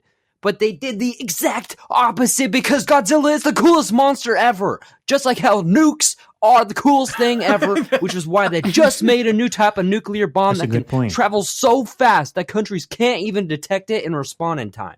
Nice. I love Meaning that. the president and the White House will be killed and it's all destroyed before they even know a nuke is coming. And so how do you combat that? You just make your country automatically fire nuclear bombs to the other country and every country bombs every other country. And if you haven't heard of this, guys, I recommend looking it up because it's interesting yet scary as fuck. Because this could be what ends life on Earth if climate change doesn't. You know? I know about mutually assured destruction. It's all inspired by Godzilla. So no, thanks Godzilla. No, you got it backwards. You're right. You're right. Fucking Einstein saw Godzilla and he thought, he's right build though. A fucking nuke to make that real. In like other movies, Godzilla is like the kind of I mean he's just kind of like a dumb force of nature, but he still is like kind of the good guy who fights against some like even worse monsters, I think. Which I mean, I guess you could argue that nukes could like if aliens invaded and like we fought them off with nukes, I guess you could say that like we use them for good against a greater evil. So maybe it's not a complete metaphor failure. I don't know. The idea that I googled like a really quick nuclear bomb, fast nuclear bomb. I can't find anything yet. What is he? What that seems like. Well, nukes are pretty cool. I don't know. I'm sure there is a fast nuke that's undetectable. It sounds exactly like what we would do. Next voicemail, not to get hung up, is called "A Message from Your Gaping Ass." 3, 2, 1, go. Hi, Ben. So I'm just driving around my car after a long day at work, and it's got me thinking, is Trixie retarded? That's all I wanted to ask. Let me know, and love you. I think I don't know what that like if we're talking literal medical, I don't think so. I know I wouldn't everyone say knows she's literally autistic somewhere on the spectrum. She's I feel like she's I am not. as well. I don't. What? You can't just say that. I What? mean, you can't just say that. You can't just self-diagnose that. Huh? Everybody knows because she said so. A doctor didn't say, "Oh yeah, this person's autistic." Well, whatever. She's not whatever. Not neurotypical. I mean, what do you want? Who says she's not neurotypical? Who's to say? I don't know. Because she acts weird and dumb. I mean, given, so do I sometimes. I mean, not as given much, obviously. The title of this voicemail, I'm surprised it wasn't just a giant fart. This a message from your gaping ass has left voicemails before. I nominate him for voice grail. Actually, I'm a little bit not disappointed. for this one. This wasn't a grail-worthy one. No. Unlike all those other ones that I nominated this episode that were absolutely grail-worthy. I think she is a fundamentally unintelligent person who is furthermore at the moment deeply entrenched in delusional thoughts that are being enforced by others by her own choosing, because she likes those people because they reinforce her thinking. Sure. Ben, do you think me saying that she might be autistic, or like probably is like what's the word? Absolving her of bad things she does? No, I don't think. No, I don't think that. No, I didn't. I see why you would think that I was assuming that. That's not what I meant, but I don't think it's no. My problem is a different thing, which is like, sure, whatever. Yeah. First of all, we're all on the spectrum, but you can't just be like, oh, I'm autistic because I think I am. Like, this is a you can't just self-diagnose yourself. You just can't do that. Next. Well, I guess voicemail. it depends on what you do with the diagnosis that you make, but sure. No, it does. You can't. You just can't do it. If you. All right, I know, like literal technical, like you can't say for sure until a doctor does a test or whatever. I mean, but like practically, you can see when somebody is a little neurodivergent in the way they approach things. And I know me better than I know other people. I don't. Well, I mean, you don't. I mean, you seem pretty neurotypical. I don't know. I honestly, Trixie seems pretty neurotypical too. They don't look.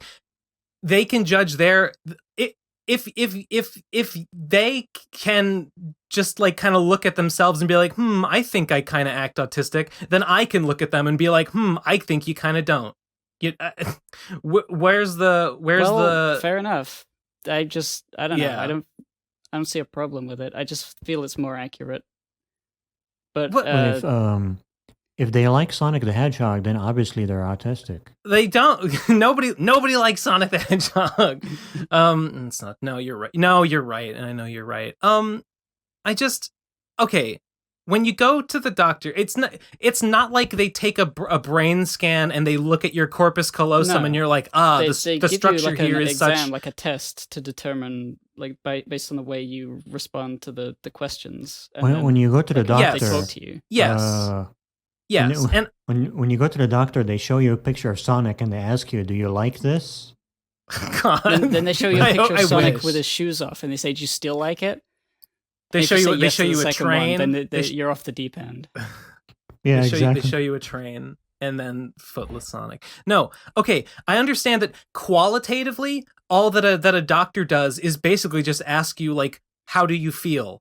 What is your thought process like? How do you behave? What things do you think, and what are you like? And it's subjective in the same way that just like taking a fucking quiz online is. But nevertheless, I would only trust an expert. I would only trust an expert to make that judgment. I would never trust a layman. I would never trust a layman to make that judgment about themselves, including someone talking about their own themselves like a or anyone else. is inherently like biased. Like it's compromised. Yeah, it totally is. Yeah, okay. It totally is. Totally. I believe this argument is called appeal to authority. Well, it's a valid appeal. Generally, I feel like there's nothing wrong with Ben's reasoning here. I don't think my reasoning is like out of line either, but that's just a difference. It's appeal to authority is only a fallacy if there's not good reason. Yeah. If it's not, if a person's authority is not like directly relevant to the question being asked. Sometimes doctors get things wrong, Well, sometimes everybody gets things wrong. Every expert does something wrong at some point. That doesn't mean their expertise is therefore inherently bad, because that would contradict the point of expertise. I've said this before. We're all on the spectrum. I really think we are all to a certain degree autistic, but like that doesn't really mean much for most people. Especially not to this voicemail question, who just basically just asking, is Trixie dumb? Yeah. Well, I guess you could say that we're all on the retardation spectrum too, to one degree or another. Maybe, I don't know. Yeah, that's a good point. Perhaps, I don't know. Okay, I feel like we've answered this one plenty. Next voicemail is called next voicemail is called what I lost my place. PCP Protag. 3, 2, 1, go. Hey, so to answer last week's question on who is the protagonist to the Pro Crastinators, it's really more of an ensemble piece, but I'd say who the quote-unquote main character is depends on what era of the show you're watching.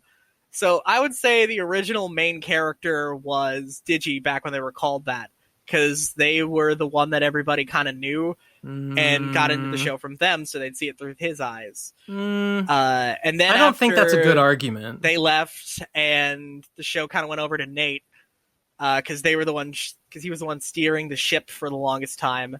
And now it's Ben. Ben is the main character now that Nate is gone and Trixie is the antagonist. Sorry, Gib, you're a side character. Get a subplot.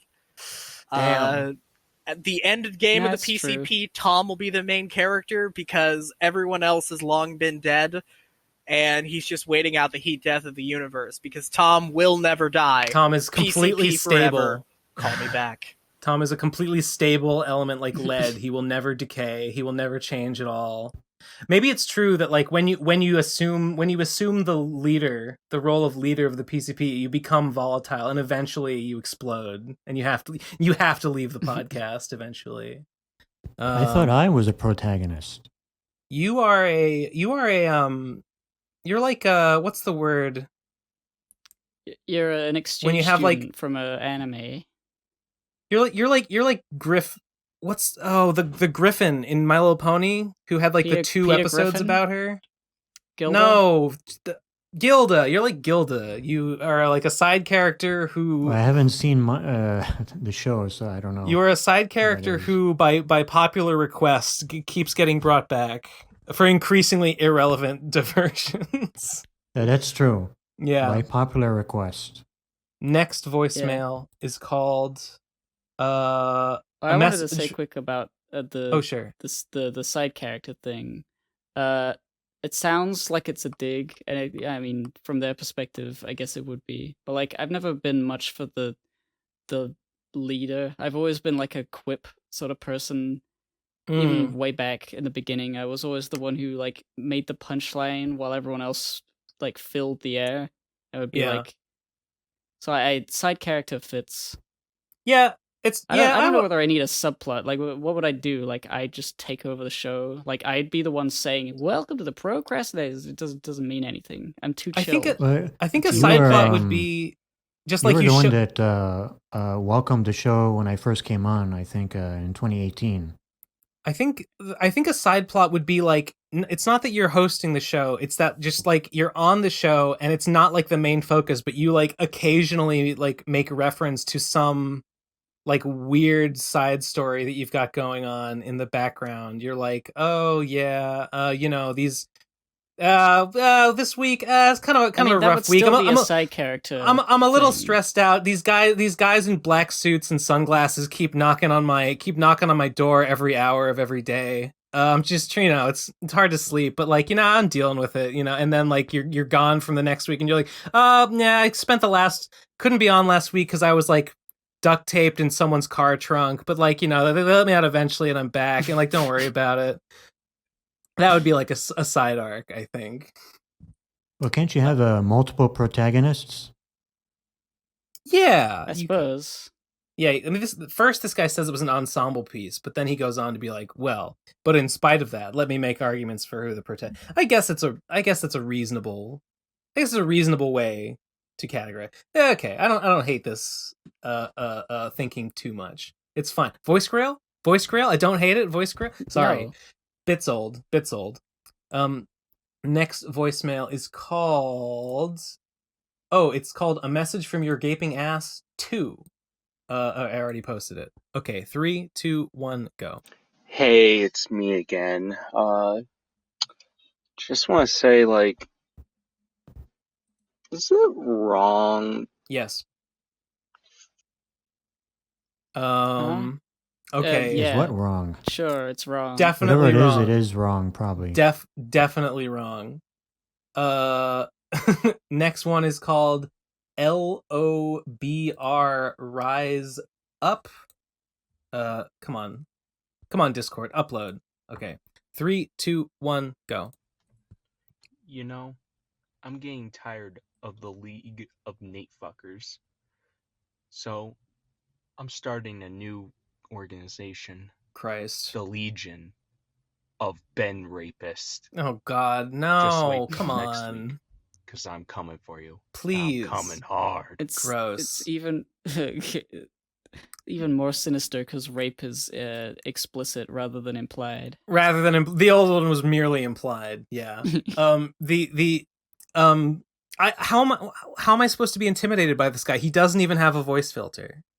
I don't think he could do it. I don't think he's man enough. I don't think he's wait. No, I was going to say I don't think he's flanged enough. But then no, when you have a flange, you don't rape. You have consensual sex when you are flanged, and you have forced copulation when you're unflanged because you're a loser. So I do think this guy's unflanged, but I don't think he will rape me. He's got aspirations to be flanged. Yeah, but he can't do it. Obviously, nobody can. Only the greatest ape on the boreal range can claim that honor. Okay, next voicemail is called "The Brony Lecture is dead. Let's keep it that way." 3, 2, 1, go. So Trixie is still going on about how she's willing to redo the Brony Lecture with you guys. I gotta ask, what the fuck would even be the point anymore? Yep. Because even under the best circumstances, trying to recapture that energy would be kind of awkward and forced. Yeah. But it's a lecture about how you became friends, and then half of the people who are at the lecture aren't on the show, and now you guys fucking hate each other. And then Riley would be there and producing it. Lol. So it'd just be objectively worse by every single metric imaginable. I don't even want it anymore, frankly. It's dead, let's keep it that way. This guy...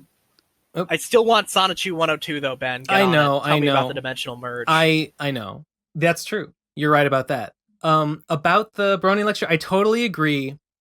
I would like it if Trixie were to have a change of heart and post the old lecture because it was an entertaining lecture. She seems dead set on never doing that. And if I mean, I guess I can't force her. So that's just, she has made up her mind and I don't know what I can do about it. The idea of re-filming it though is like, I have no interest in that at all. I think for all the reasons you said, it's a terrible idea. It wouldn't even be good even if we did it, which we shouldn't because it's stupid. And I'd never really considered the awkwardness of the recording. I didn't in my brain it never even got to the point where imagine what trying it would be to, like if we actually did it.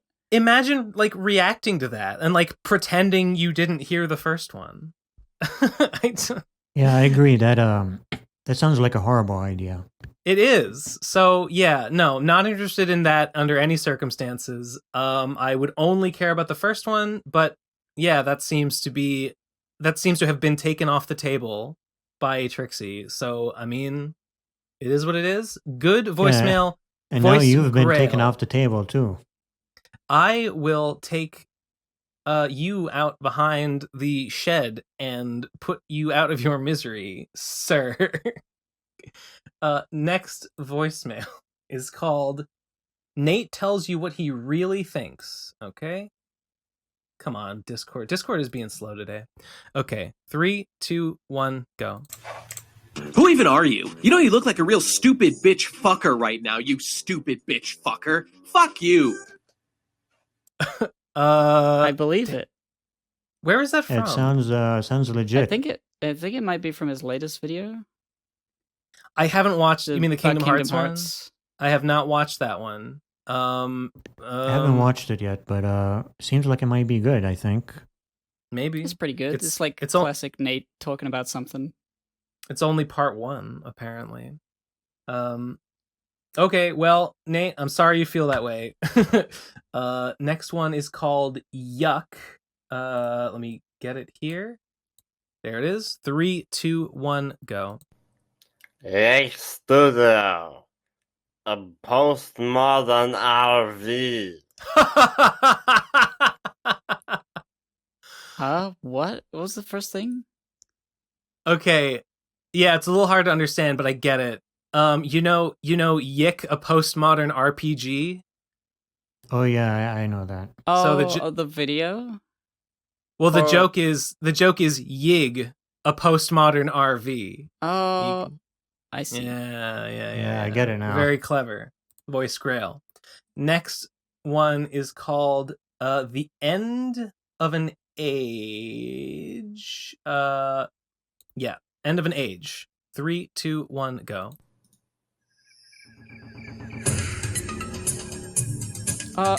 Age of Empires. I get it. See, when you do Age of Empires and you finish it. Oh, it's swelling. It's swelling.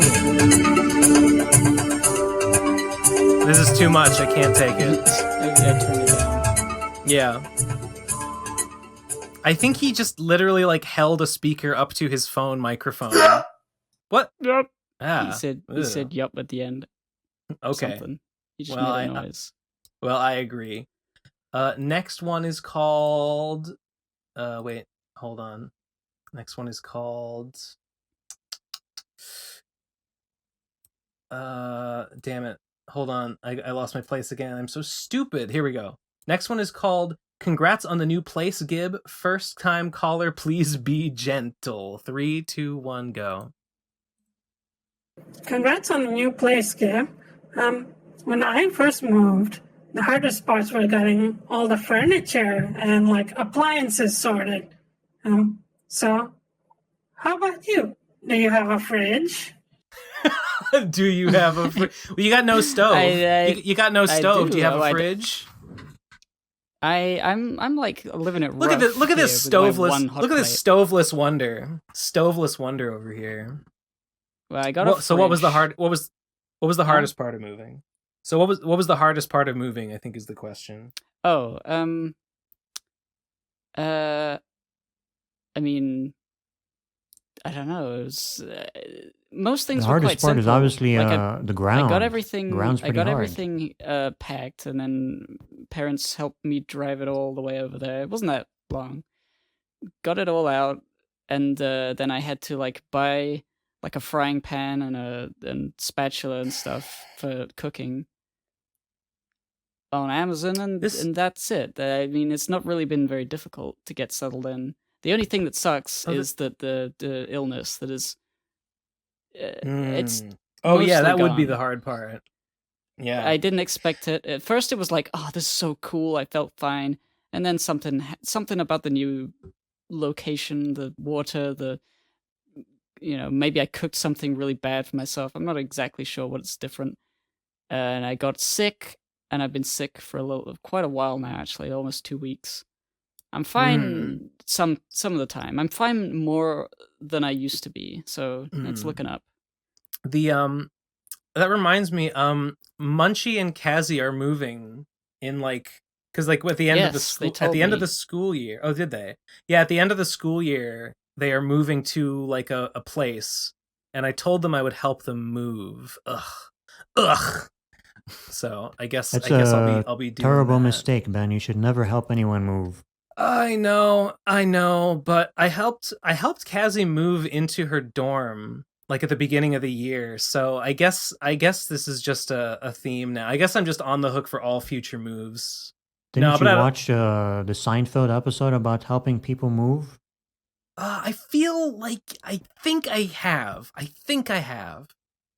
I don't mind, by the way. I don't actually mind at all. It'll probably be fun.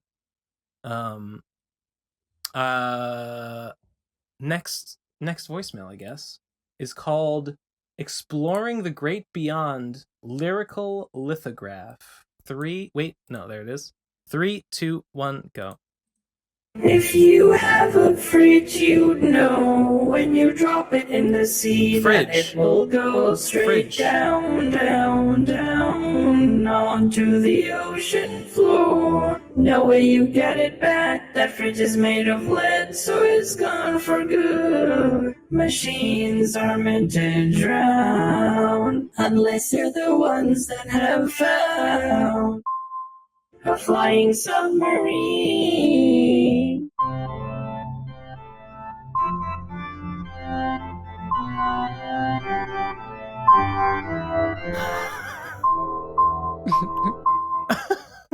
Why are these so cinematic?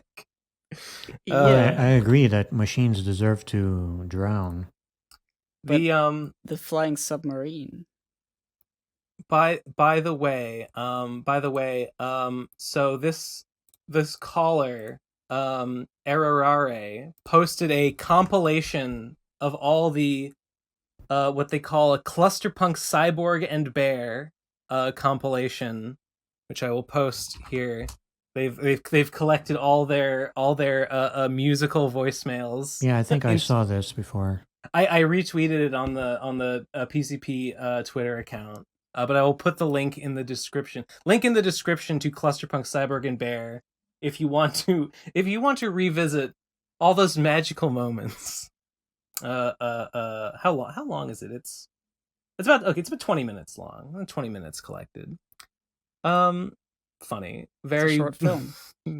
Very bizarre. What a bizarre what's the word? What a bizarre choice of medium, I guess. For voicemails. For serial podcast voicemails. Bizarre medium for serial storytelling, but here we are. Next voicemail is it won't be the last. Next voicemail is called what is this? It is called Burn the World Tree. 3, 2, 1, go. Hey guys, when do you think Yig's gonna fucking die? Soon. Like, it's gonna happen, right? This shit is inevitable. Yes. Personally, I give it 2023, like, at the latest, it's gonna be a thing, and it'll implode. Before 2024 tops. Calling it out when it does happen, Riley's gonna try to steal the channel from Trixie. I think that the rebrand was a way for him to then be like, oh, well, Yig is our thing now, and Trixie's not a part of us anymore. I'm a producer or some stupid shit. He tried a similar thing with Mumkey Jones. He, like, wore the mask and pretended to be him or something. At least that's what I've heard. I heard about that. I think you should talk to Mumkey Jones about it. He said that he is down for an episode.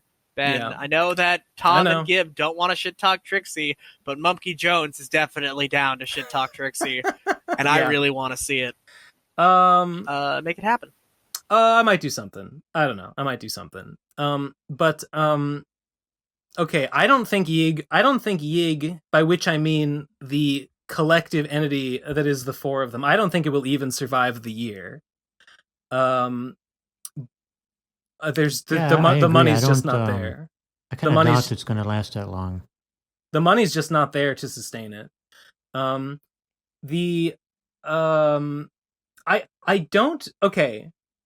thought like you that this is like that Yig Studio is like Riley's scheme to rebrand the channel and call it like a thing that he has partial ownership of. Stealing the channel, maybe, but I think I have reconsidered, and I think I was giving him too much credit that he's some kind of like mastermind behind all this. I believe Trixie when she says that Yig Studio and like changing the channel was her idea. Maybe she didn't think of the name, I don't know. But I believe that like completely changing the channel and changing the branding to something totally unrelated, I believe that was all her doing. Because from recent comments on like streams and stuff from Riley suggests that Riley, at least now, he seems to be or have been I think he probably said he wasn't against it before, but I think he has seen the consequences of it and is now saying that he was against the rebrand in the beginning to begin with, because it like has like killed the viewer base and killed their ad revenue. I think he is against it, and like he claims to be the one that is getting her to make anime content because it's the only thing keeping the old subs around. And he claims to be like, oh, you shouldn't have changed the channel name. You shouldn't have not parked your old Twitter handle and stuff like that. So I don't think it's entirely like, oh, this is just Riley's scheme to steal the channel. I think it's more of a two-way street there. But yeah, I guess those are like regardless of Riley and the gang, I feel like Trixie would have done something like this anyway, due to associating the name Digibro with previous life and transitioning, so getting rid of the old name. I feel like a rebrand was coming anyway. You know that old videos have started reappearing though, right? A few of them, yeah. Yeah, I've seen you mention that. She has this really annoys me because in the announcement video she says, I'm deleting all but the videos that I feel like most encapsulate like my current mindset or something. Actually, I should correct you here because she said she's privating all of them, but not deleting them. She said she was privating them. Well, she said she was privating them permanently, and she encouraged people to archive all of them. And she said that ones that she liked, she would like redub and perhaps re-upload. But she didn't do that. She has just started like unprivating them. And I really think this is a Riley thing. I really think Riley is like, what you did killed the channel. Please unkill it by like unprivating those videos, even though you don't like them. I did see a snippet of a stream where Riley was talking about that the decision to private all the videos wasn't his decision. Yeah. That's what I mean. He is now against it. And well, he should be, because I mean, I think he's a little more pragmatic. I don't think Trixie has like any clue. She's like has like no feet on reality in terms of like what money is. I think Riley at least understands that money is required to continue this operation. So he's the more pragmatic one in this situation. He's the one that's like, we gotta not kill the channel. We gotta not do this. I think he's... Yeah, that sounds pretty crazy. I think he's panicking a little bit. Anyway, I guess that's all I have to say about that. Next voicemail is called Sakura-kan Ikimasu Part 1. Sorry, let me get it here. Right, there we go. 3, 2, 1, go. I love sushi. Oh no, Yeah. is this gonna be all of them? Is he gonna do all of them? I don't see a part 2, so maybe not. Was it weekly? Okay. Every week. Every week, Please. another roll. Honestly, please. What's the next one? Is I Love Japan period? Is that number 2? I love sushi. Okay. Look, I love Japan period. I love Japan period. Well, I'm looking forward to it. I really am. Next voicemail is called The Golden Twitch. Okay. 3, 2, 1, go. Hi there. This is Oh God. This is welcome to Void. What is happening? Welcome to Void Tasers, the show where we smoke some weed and oh God. and try to avoid taser. Damn. Well, they're not doing a very good job of it, are they? They're not. No, they're not. Damn, that sure would be fucked up if that shit was real. Well, maybe that's their next idea. Oh my God. Okay, Seems like a pretty got me. good video idea. All right, voicemailer, you got me with that one. Next voicemail is called Free the PCP. 3, 2, 1, go. Release the PCP. I'm sick of hearing every episode ending with, oh no, we're about to reach 3 hours and Eleazar says we can't get over that. Kill Eleazar. Remove Eleazar. Eleazar doesn't run the podcast. If Eleazar doesn't have a computer that can edit basic video, he shouldn't be the editor. No more prematurely going to voicemails just to hear idiots be like, but I want to fuck Nitty. I don't give a fuck. Give me podcasts unconstrained by time. Release the given cut. You make a good point. I mean, definitely fuck Eleazar. Definitely hate that guy. I mean, it was confusing. I was, well, I guess it's not that confusing, but like doing the animated faces to our voice does break down after about 3 hours in like After Effects. But that doesn't mean you can't like do 2 passes and then stitch them together in Premiere. I feel like it's possible to make a long video like that. Yeah, it really should be. I mean, we're already over the 3-hour mark now, so I guess we'll How see. do we I guess we'll have for so long? It doesn't make any sense. I mean, a lot of it is the voicemails. A lot of it is the voicemails. Well, we've been going for. I mean, we've been on the voicemails for about an hour now. I don't know. I just love your company. I just love you guys' company, and I love you, the audience. Patreon.com/Ben Saint. If you love me, wrong too. one. The Procrastinators. Oh yeah, that too. Yeah, I guess it's that Ben too. Paint. No. It's no. Bink Saint.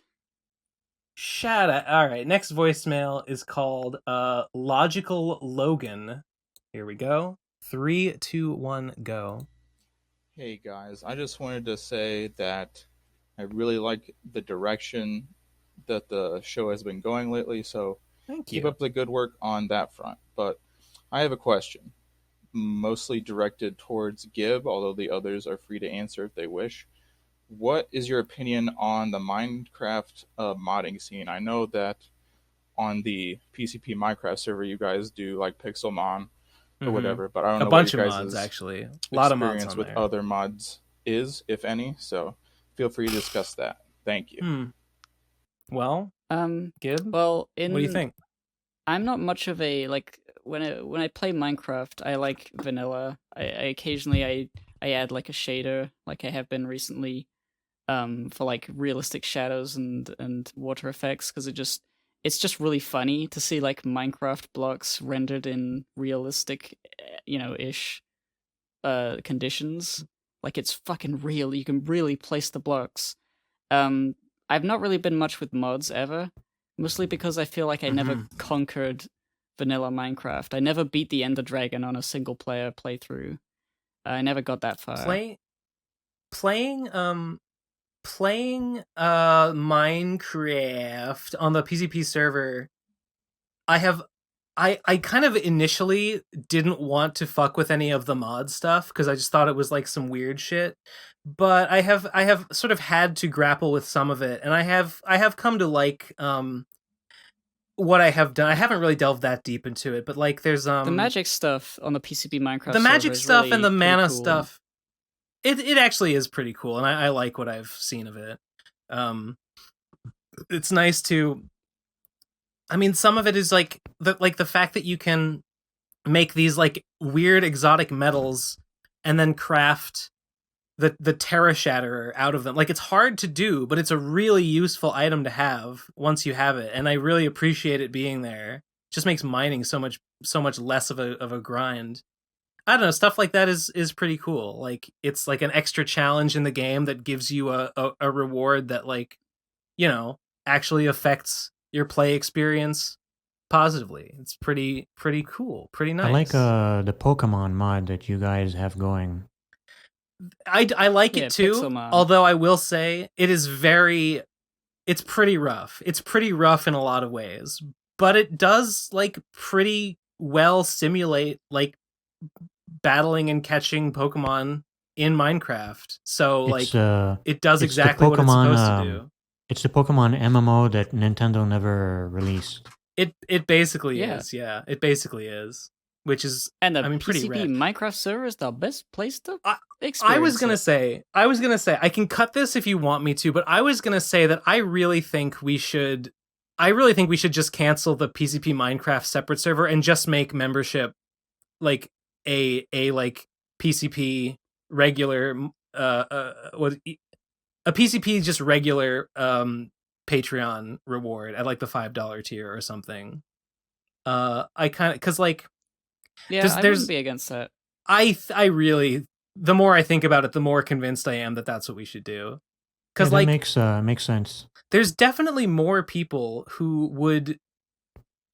The cross section of people who, one, listen to the PCP, and two, specifically want membership in a Minecraft server is like small. I feel like there's more people who might be like, yeah, I'd like to get the bonus episodes, and I would also get the Minecraft server. That's cool too. As well as people like, I want to be in the Minecraft server. And I also get the bonus episodes. That's cool too.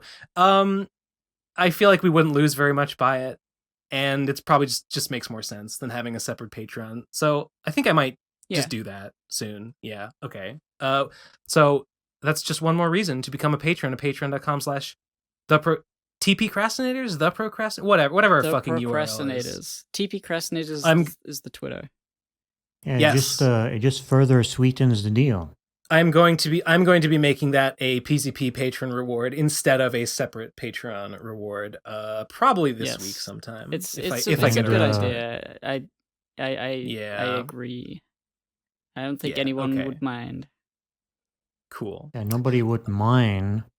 Crap. But they will though. But they will. Based. Okay. Next voicemail is called Based Joker 4. 3, 2, 1, go. When I tell people that I just had a peanut, they say, "Hey, that sounds delicious." But when I tell people that I just had a poop nut, well, suddenly they can't get out of the hot tub fast enough. That was a good one. I think voice grail for this one is voice grail for Base Joker. Grail, but I like Is he all fuck? Okay, yeah. I voice it's too late last time, but oh boy. Good Based fucking Joker. goodness gracious. Based Joker needs to battle Riddle My Ass Batman. Oh, I don't know. I don't know if Riddle My Ass Batman has what it takes. I don't know if he can handle it. Can't get out of the hot tub fast enough. That's good. That's good. There's layers to that. There's layers. Seal of approval. Very well done. You bitch.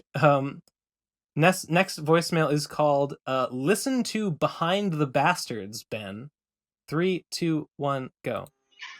Hey Ben, since DMing you didn't really do much, I have come with voicemails because you are obligated to listen to me now. Christ.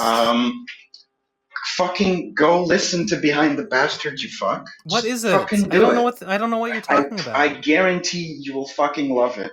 And it will make you stop being such a dumbass leftist. Okay? Fuck you. All right? Okay. Yeah, we'll see. Like, we'll see about learn that. some goddamn history. Like, for one, it's made by Robert Evans, which I know you know. You've retweeted his stuff. Who the? No, I don't know who that is. He's a fucking anarchist, and he just goes deep. Just does a deep dive into some of the worst people or worst things in history.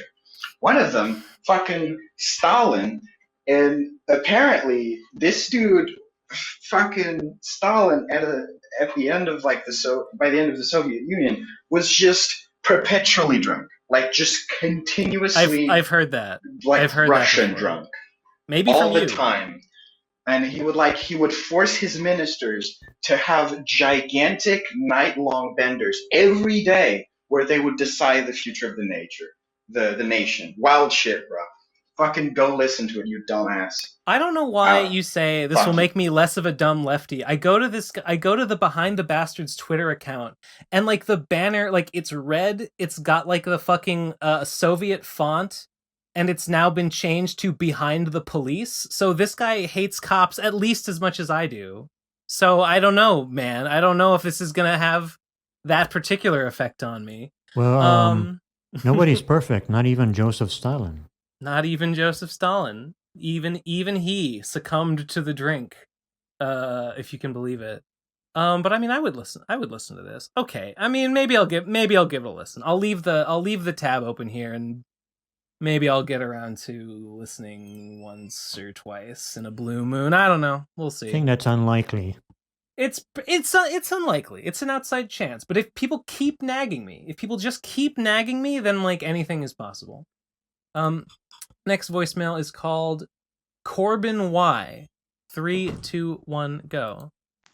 Why do you like Jeremy Corbyn so much, Ben? He is a known anti-Semite. Lol. Good no, one. He fucking isn't. Funny joke.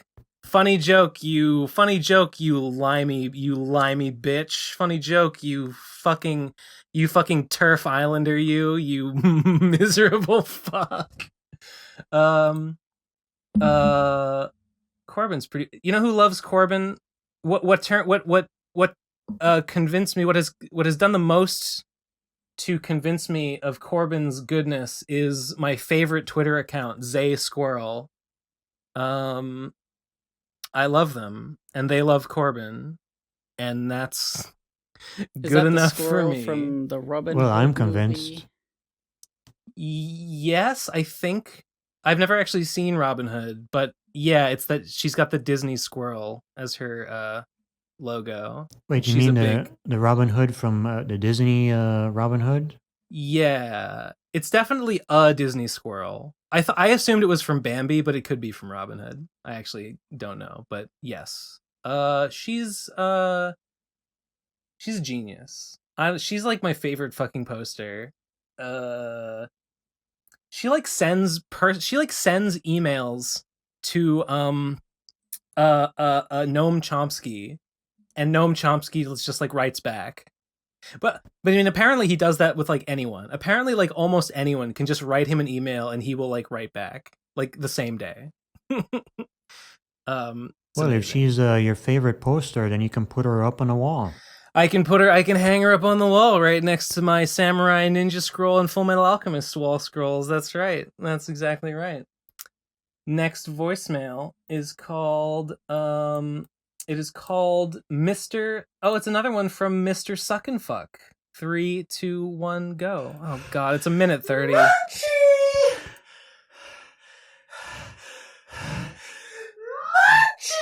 I don't know if I'm in for a full minute of this. Where is my son?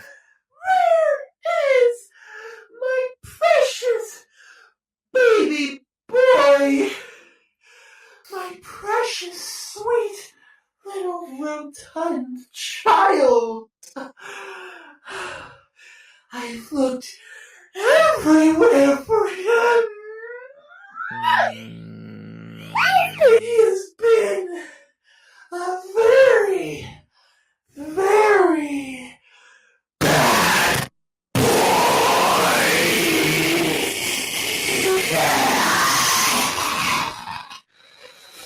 And you know what must be done to bad boys. No, I don't. Tell me, please. God.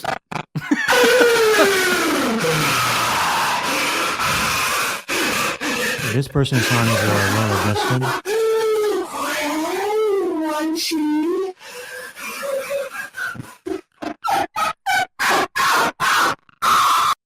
Well, that was an adventure. This is the prototypical PCP head. Typical, back on their bullshit. This is what everyone is like. This is what everyone sounds like, but they all put voice filters on to sound normal. Yeah, I like that. I like to believe it. Well, thanks for the voicemail. Next one is called Explaining Ben's Bad Politics. There it is. 3, 2, 1, go. Ben's bad politics are how much he interrupts Gib. The lag is bad. It actually probably sounds worse on the podcast than it sounds to me when I'm talking because there's lag, and sometimes I start talking before I hear that Gib has started talking. Yeah, this is a real thing that happens. Yes, and I'm pretty sure it's happening with you and Gamers Tavern. I'm pretty sure that's why you and Gamers Tavern keep talking over. That's also happening, yeah. It's an unfortunate reality of Discord calls from different continents. Yeah. Yes. Yes. It's regrettable. It is a problem. It's regrettable. But true. Okay. Next one is called Doo-doo or Dodo? One or the other. Next 3, 2, 1, go. Do not do the donut. Don't nut. A rod is one-dimensional. A woman is not. A what is one-dimensional? Oh wait, I'm listening to Do not do the donut. Don't not. A road is one-dimensional. A woman is not? I don't know. Dick Masterson has told me that women are one-dimensional. True! Nice meme! I couldn't parse what they were saying. I think he said a rod is one-dimensional, or I think he said a road. Maybe it was a rod. Maybe I think rod. it was road, but maybe not. What difference does it make? Hey, this guy's onto something. Next voicemail is called Jebediah has made up his mind. 3, 2, 1, go.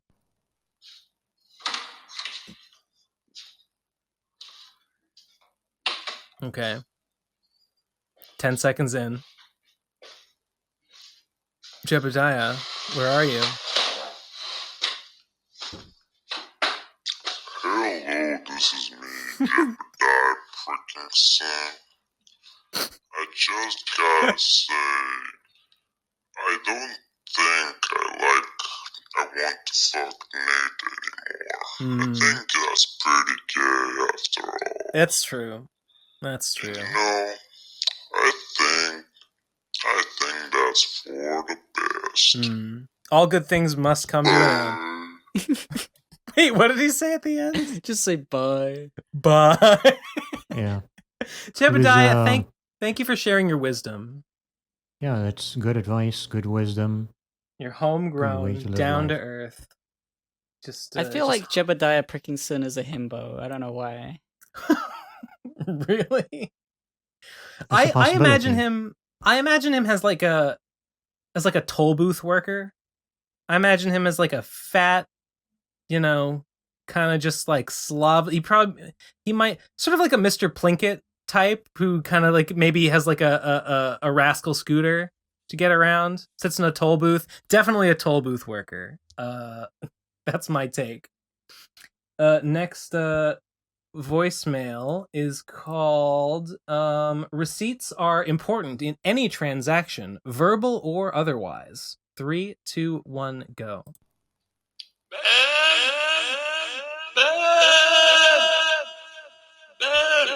Jesus. I just want you to know. You should have gotten a receipt in the mail, which specifies that you have to serve my dick.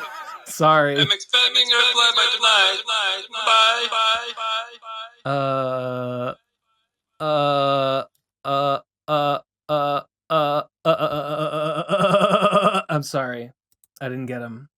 The deal, the compact is broken. The deal is off.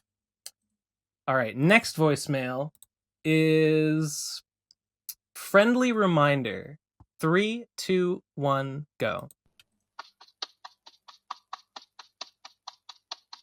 Oh no. Masturbating the castor extract. What? You can't stop me. I You can't. can't stop him. I can't stop him. Oh, you can't stop him, Ben. You can't stop the... He's unstoppable. He's got momentum. He's got momentum now. He can't be stopped. He can only be diverted in his course, but he's definitely getting where he's going one way or another. Next voicemail. We're almost done. Christ almighty. We're almost done. The next voicemail is called Cake. No, the next one is called... No, I already played that one. Never mind. No, yes, the next one is called Cake. Wait. Come on, Discord. Don't fuck me on this one. There it is. Okay, Cake. 3, 2, 1, go. This is everyone's favorite Nate Head turned Saint Head, Cake, coming in with a request for Ben Saint. Because you see, Ben, I actually purchased the Vapors 1 a few years later, purchased the Vapors 2.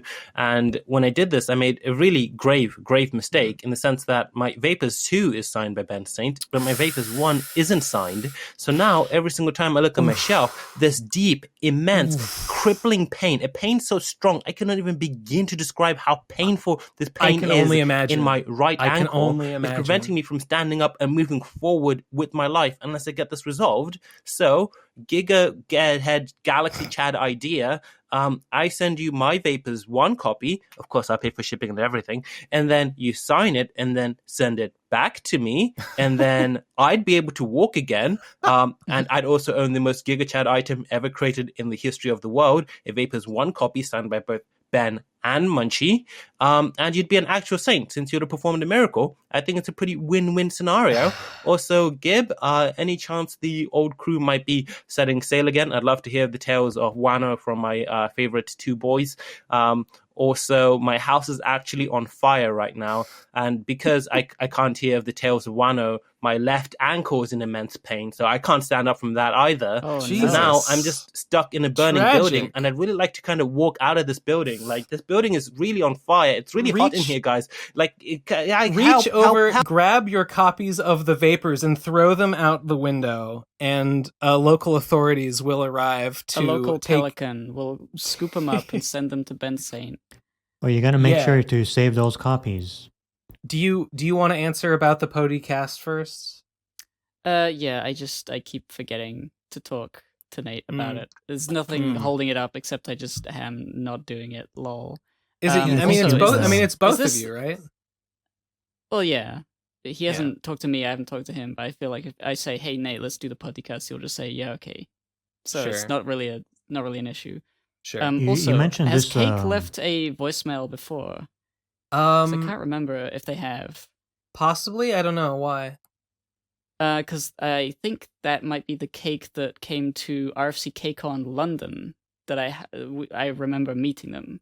And they introduced themselves as a Natehead, and everyone was like, "Oh my god, how embarrassing!" It was really That's funny. cringe. Very But he was funny. cool. If you want, maybe you can like DM me on Twitter or on Discord or whatever. If you want to, I will do it. If you want to pay for shipping, you can send me that copy of Vapors 1, as well as the difference between. Oh God, I think a signed copy was $50. So I guess I'll look it up. I'll double check, but I think it'd be whatever the difference between a signed and an unsigned copy, which would be like something like $35 or something. Pay for shipping and pay that. Send me that. I will sign your copy and send it back to you. I have no qualms about it. Sounds good, bro. Was there something else that he asked about? Oh, no, but there's one thing. I don't know if I've mentioned this before, but okay, about the Vapors 2. I went to the post office a while ago, and I found 2 copies that had been returned to sender, and these were both people whose copies had previously been returned to sender. So this, for both of them, this was the second time I was getting them back in the mail. Both of them, I contacted them and be like, "Did you change address?" And they were like, "Yes, here's my new address." And I resent them with the new address. So these people have chronic address impermanence issues. But so now I have 2 copies sitting in my room. I have contacted both of these people through Kickstarter, and asking them like, "Hey, it seems like it returned again. What's the deal? Where should I send it again?" But neither of them have gotten back to me. So I don't know how else to contact these people. But if you are listening and you are one of these 2 people who never got their Vapors 2, check your Kickstarter messages, because I'm asking, like, just tell me where to send it. I will resend it.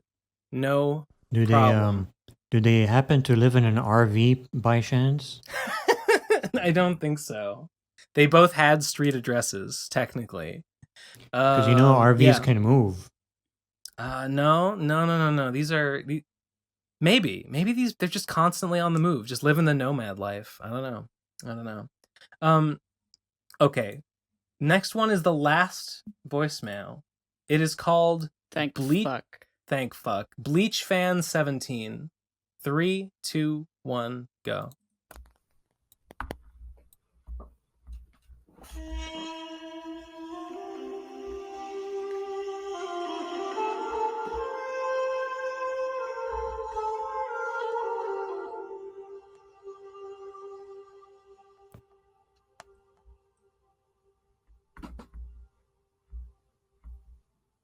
Okay. Endlessly adorned, knowing it will be cut off. Endlessly polished, knowing they will be cut off. They are terrifying. A foreskin. Terrifying in their fall. A foreskin. The hair flutters to the ground, a lifeless husk. Hair and fingernails are beautiful ornaments. So why do they seem so baleful when removed? The answer is simple. They are previews of what is to come, of death. Jesus. Bleach Volume 29, The Slashing Opera.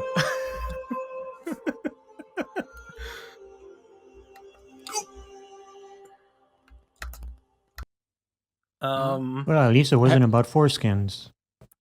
He's right. God damn it, Bleach was right all along. Does that happen in Bleach? Or is he just saying something and attributing it to Bleach? I mean, there's a lot of Bleach. I could believe there's all kinds of weird poetical shit in there somewhere. I believe it. I didn't watch far enough into Bleach to know if this is something that happens later. You both are saying happens. Nothing happens. It's just like a thing that someone said. I watched like 1 episode of Bleach ever. So I don't know. Someone probably says this in Bleach. I'm sure of it. I know everything about Bleach. I watched a whole episode. This is exactly what it's like. I don't know. It's pretty good though. Makes you think. Really makes you think.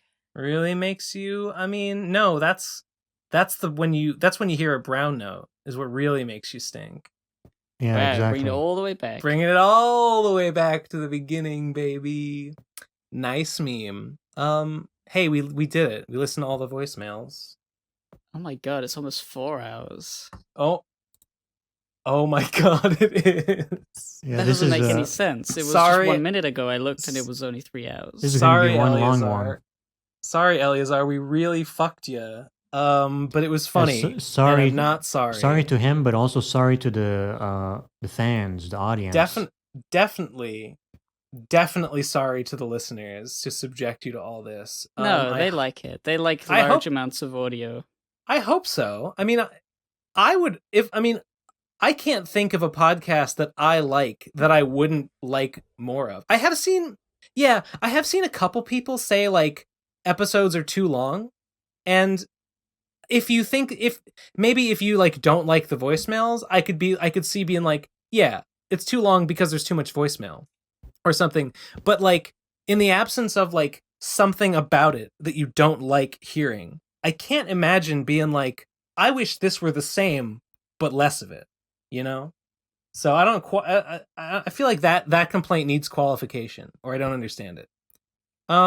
Anyway, patreon.com/the Procrastinators for bonus episodes, of which there are like 50 or more than 50, and also Minecraft server access, because we are merging that into one place, as I think we probably should have done a long time ago, but oh well.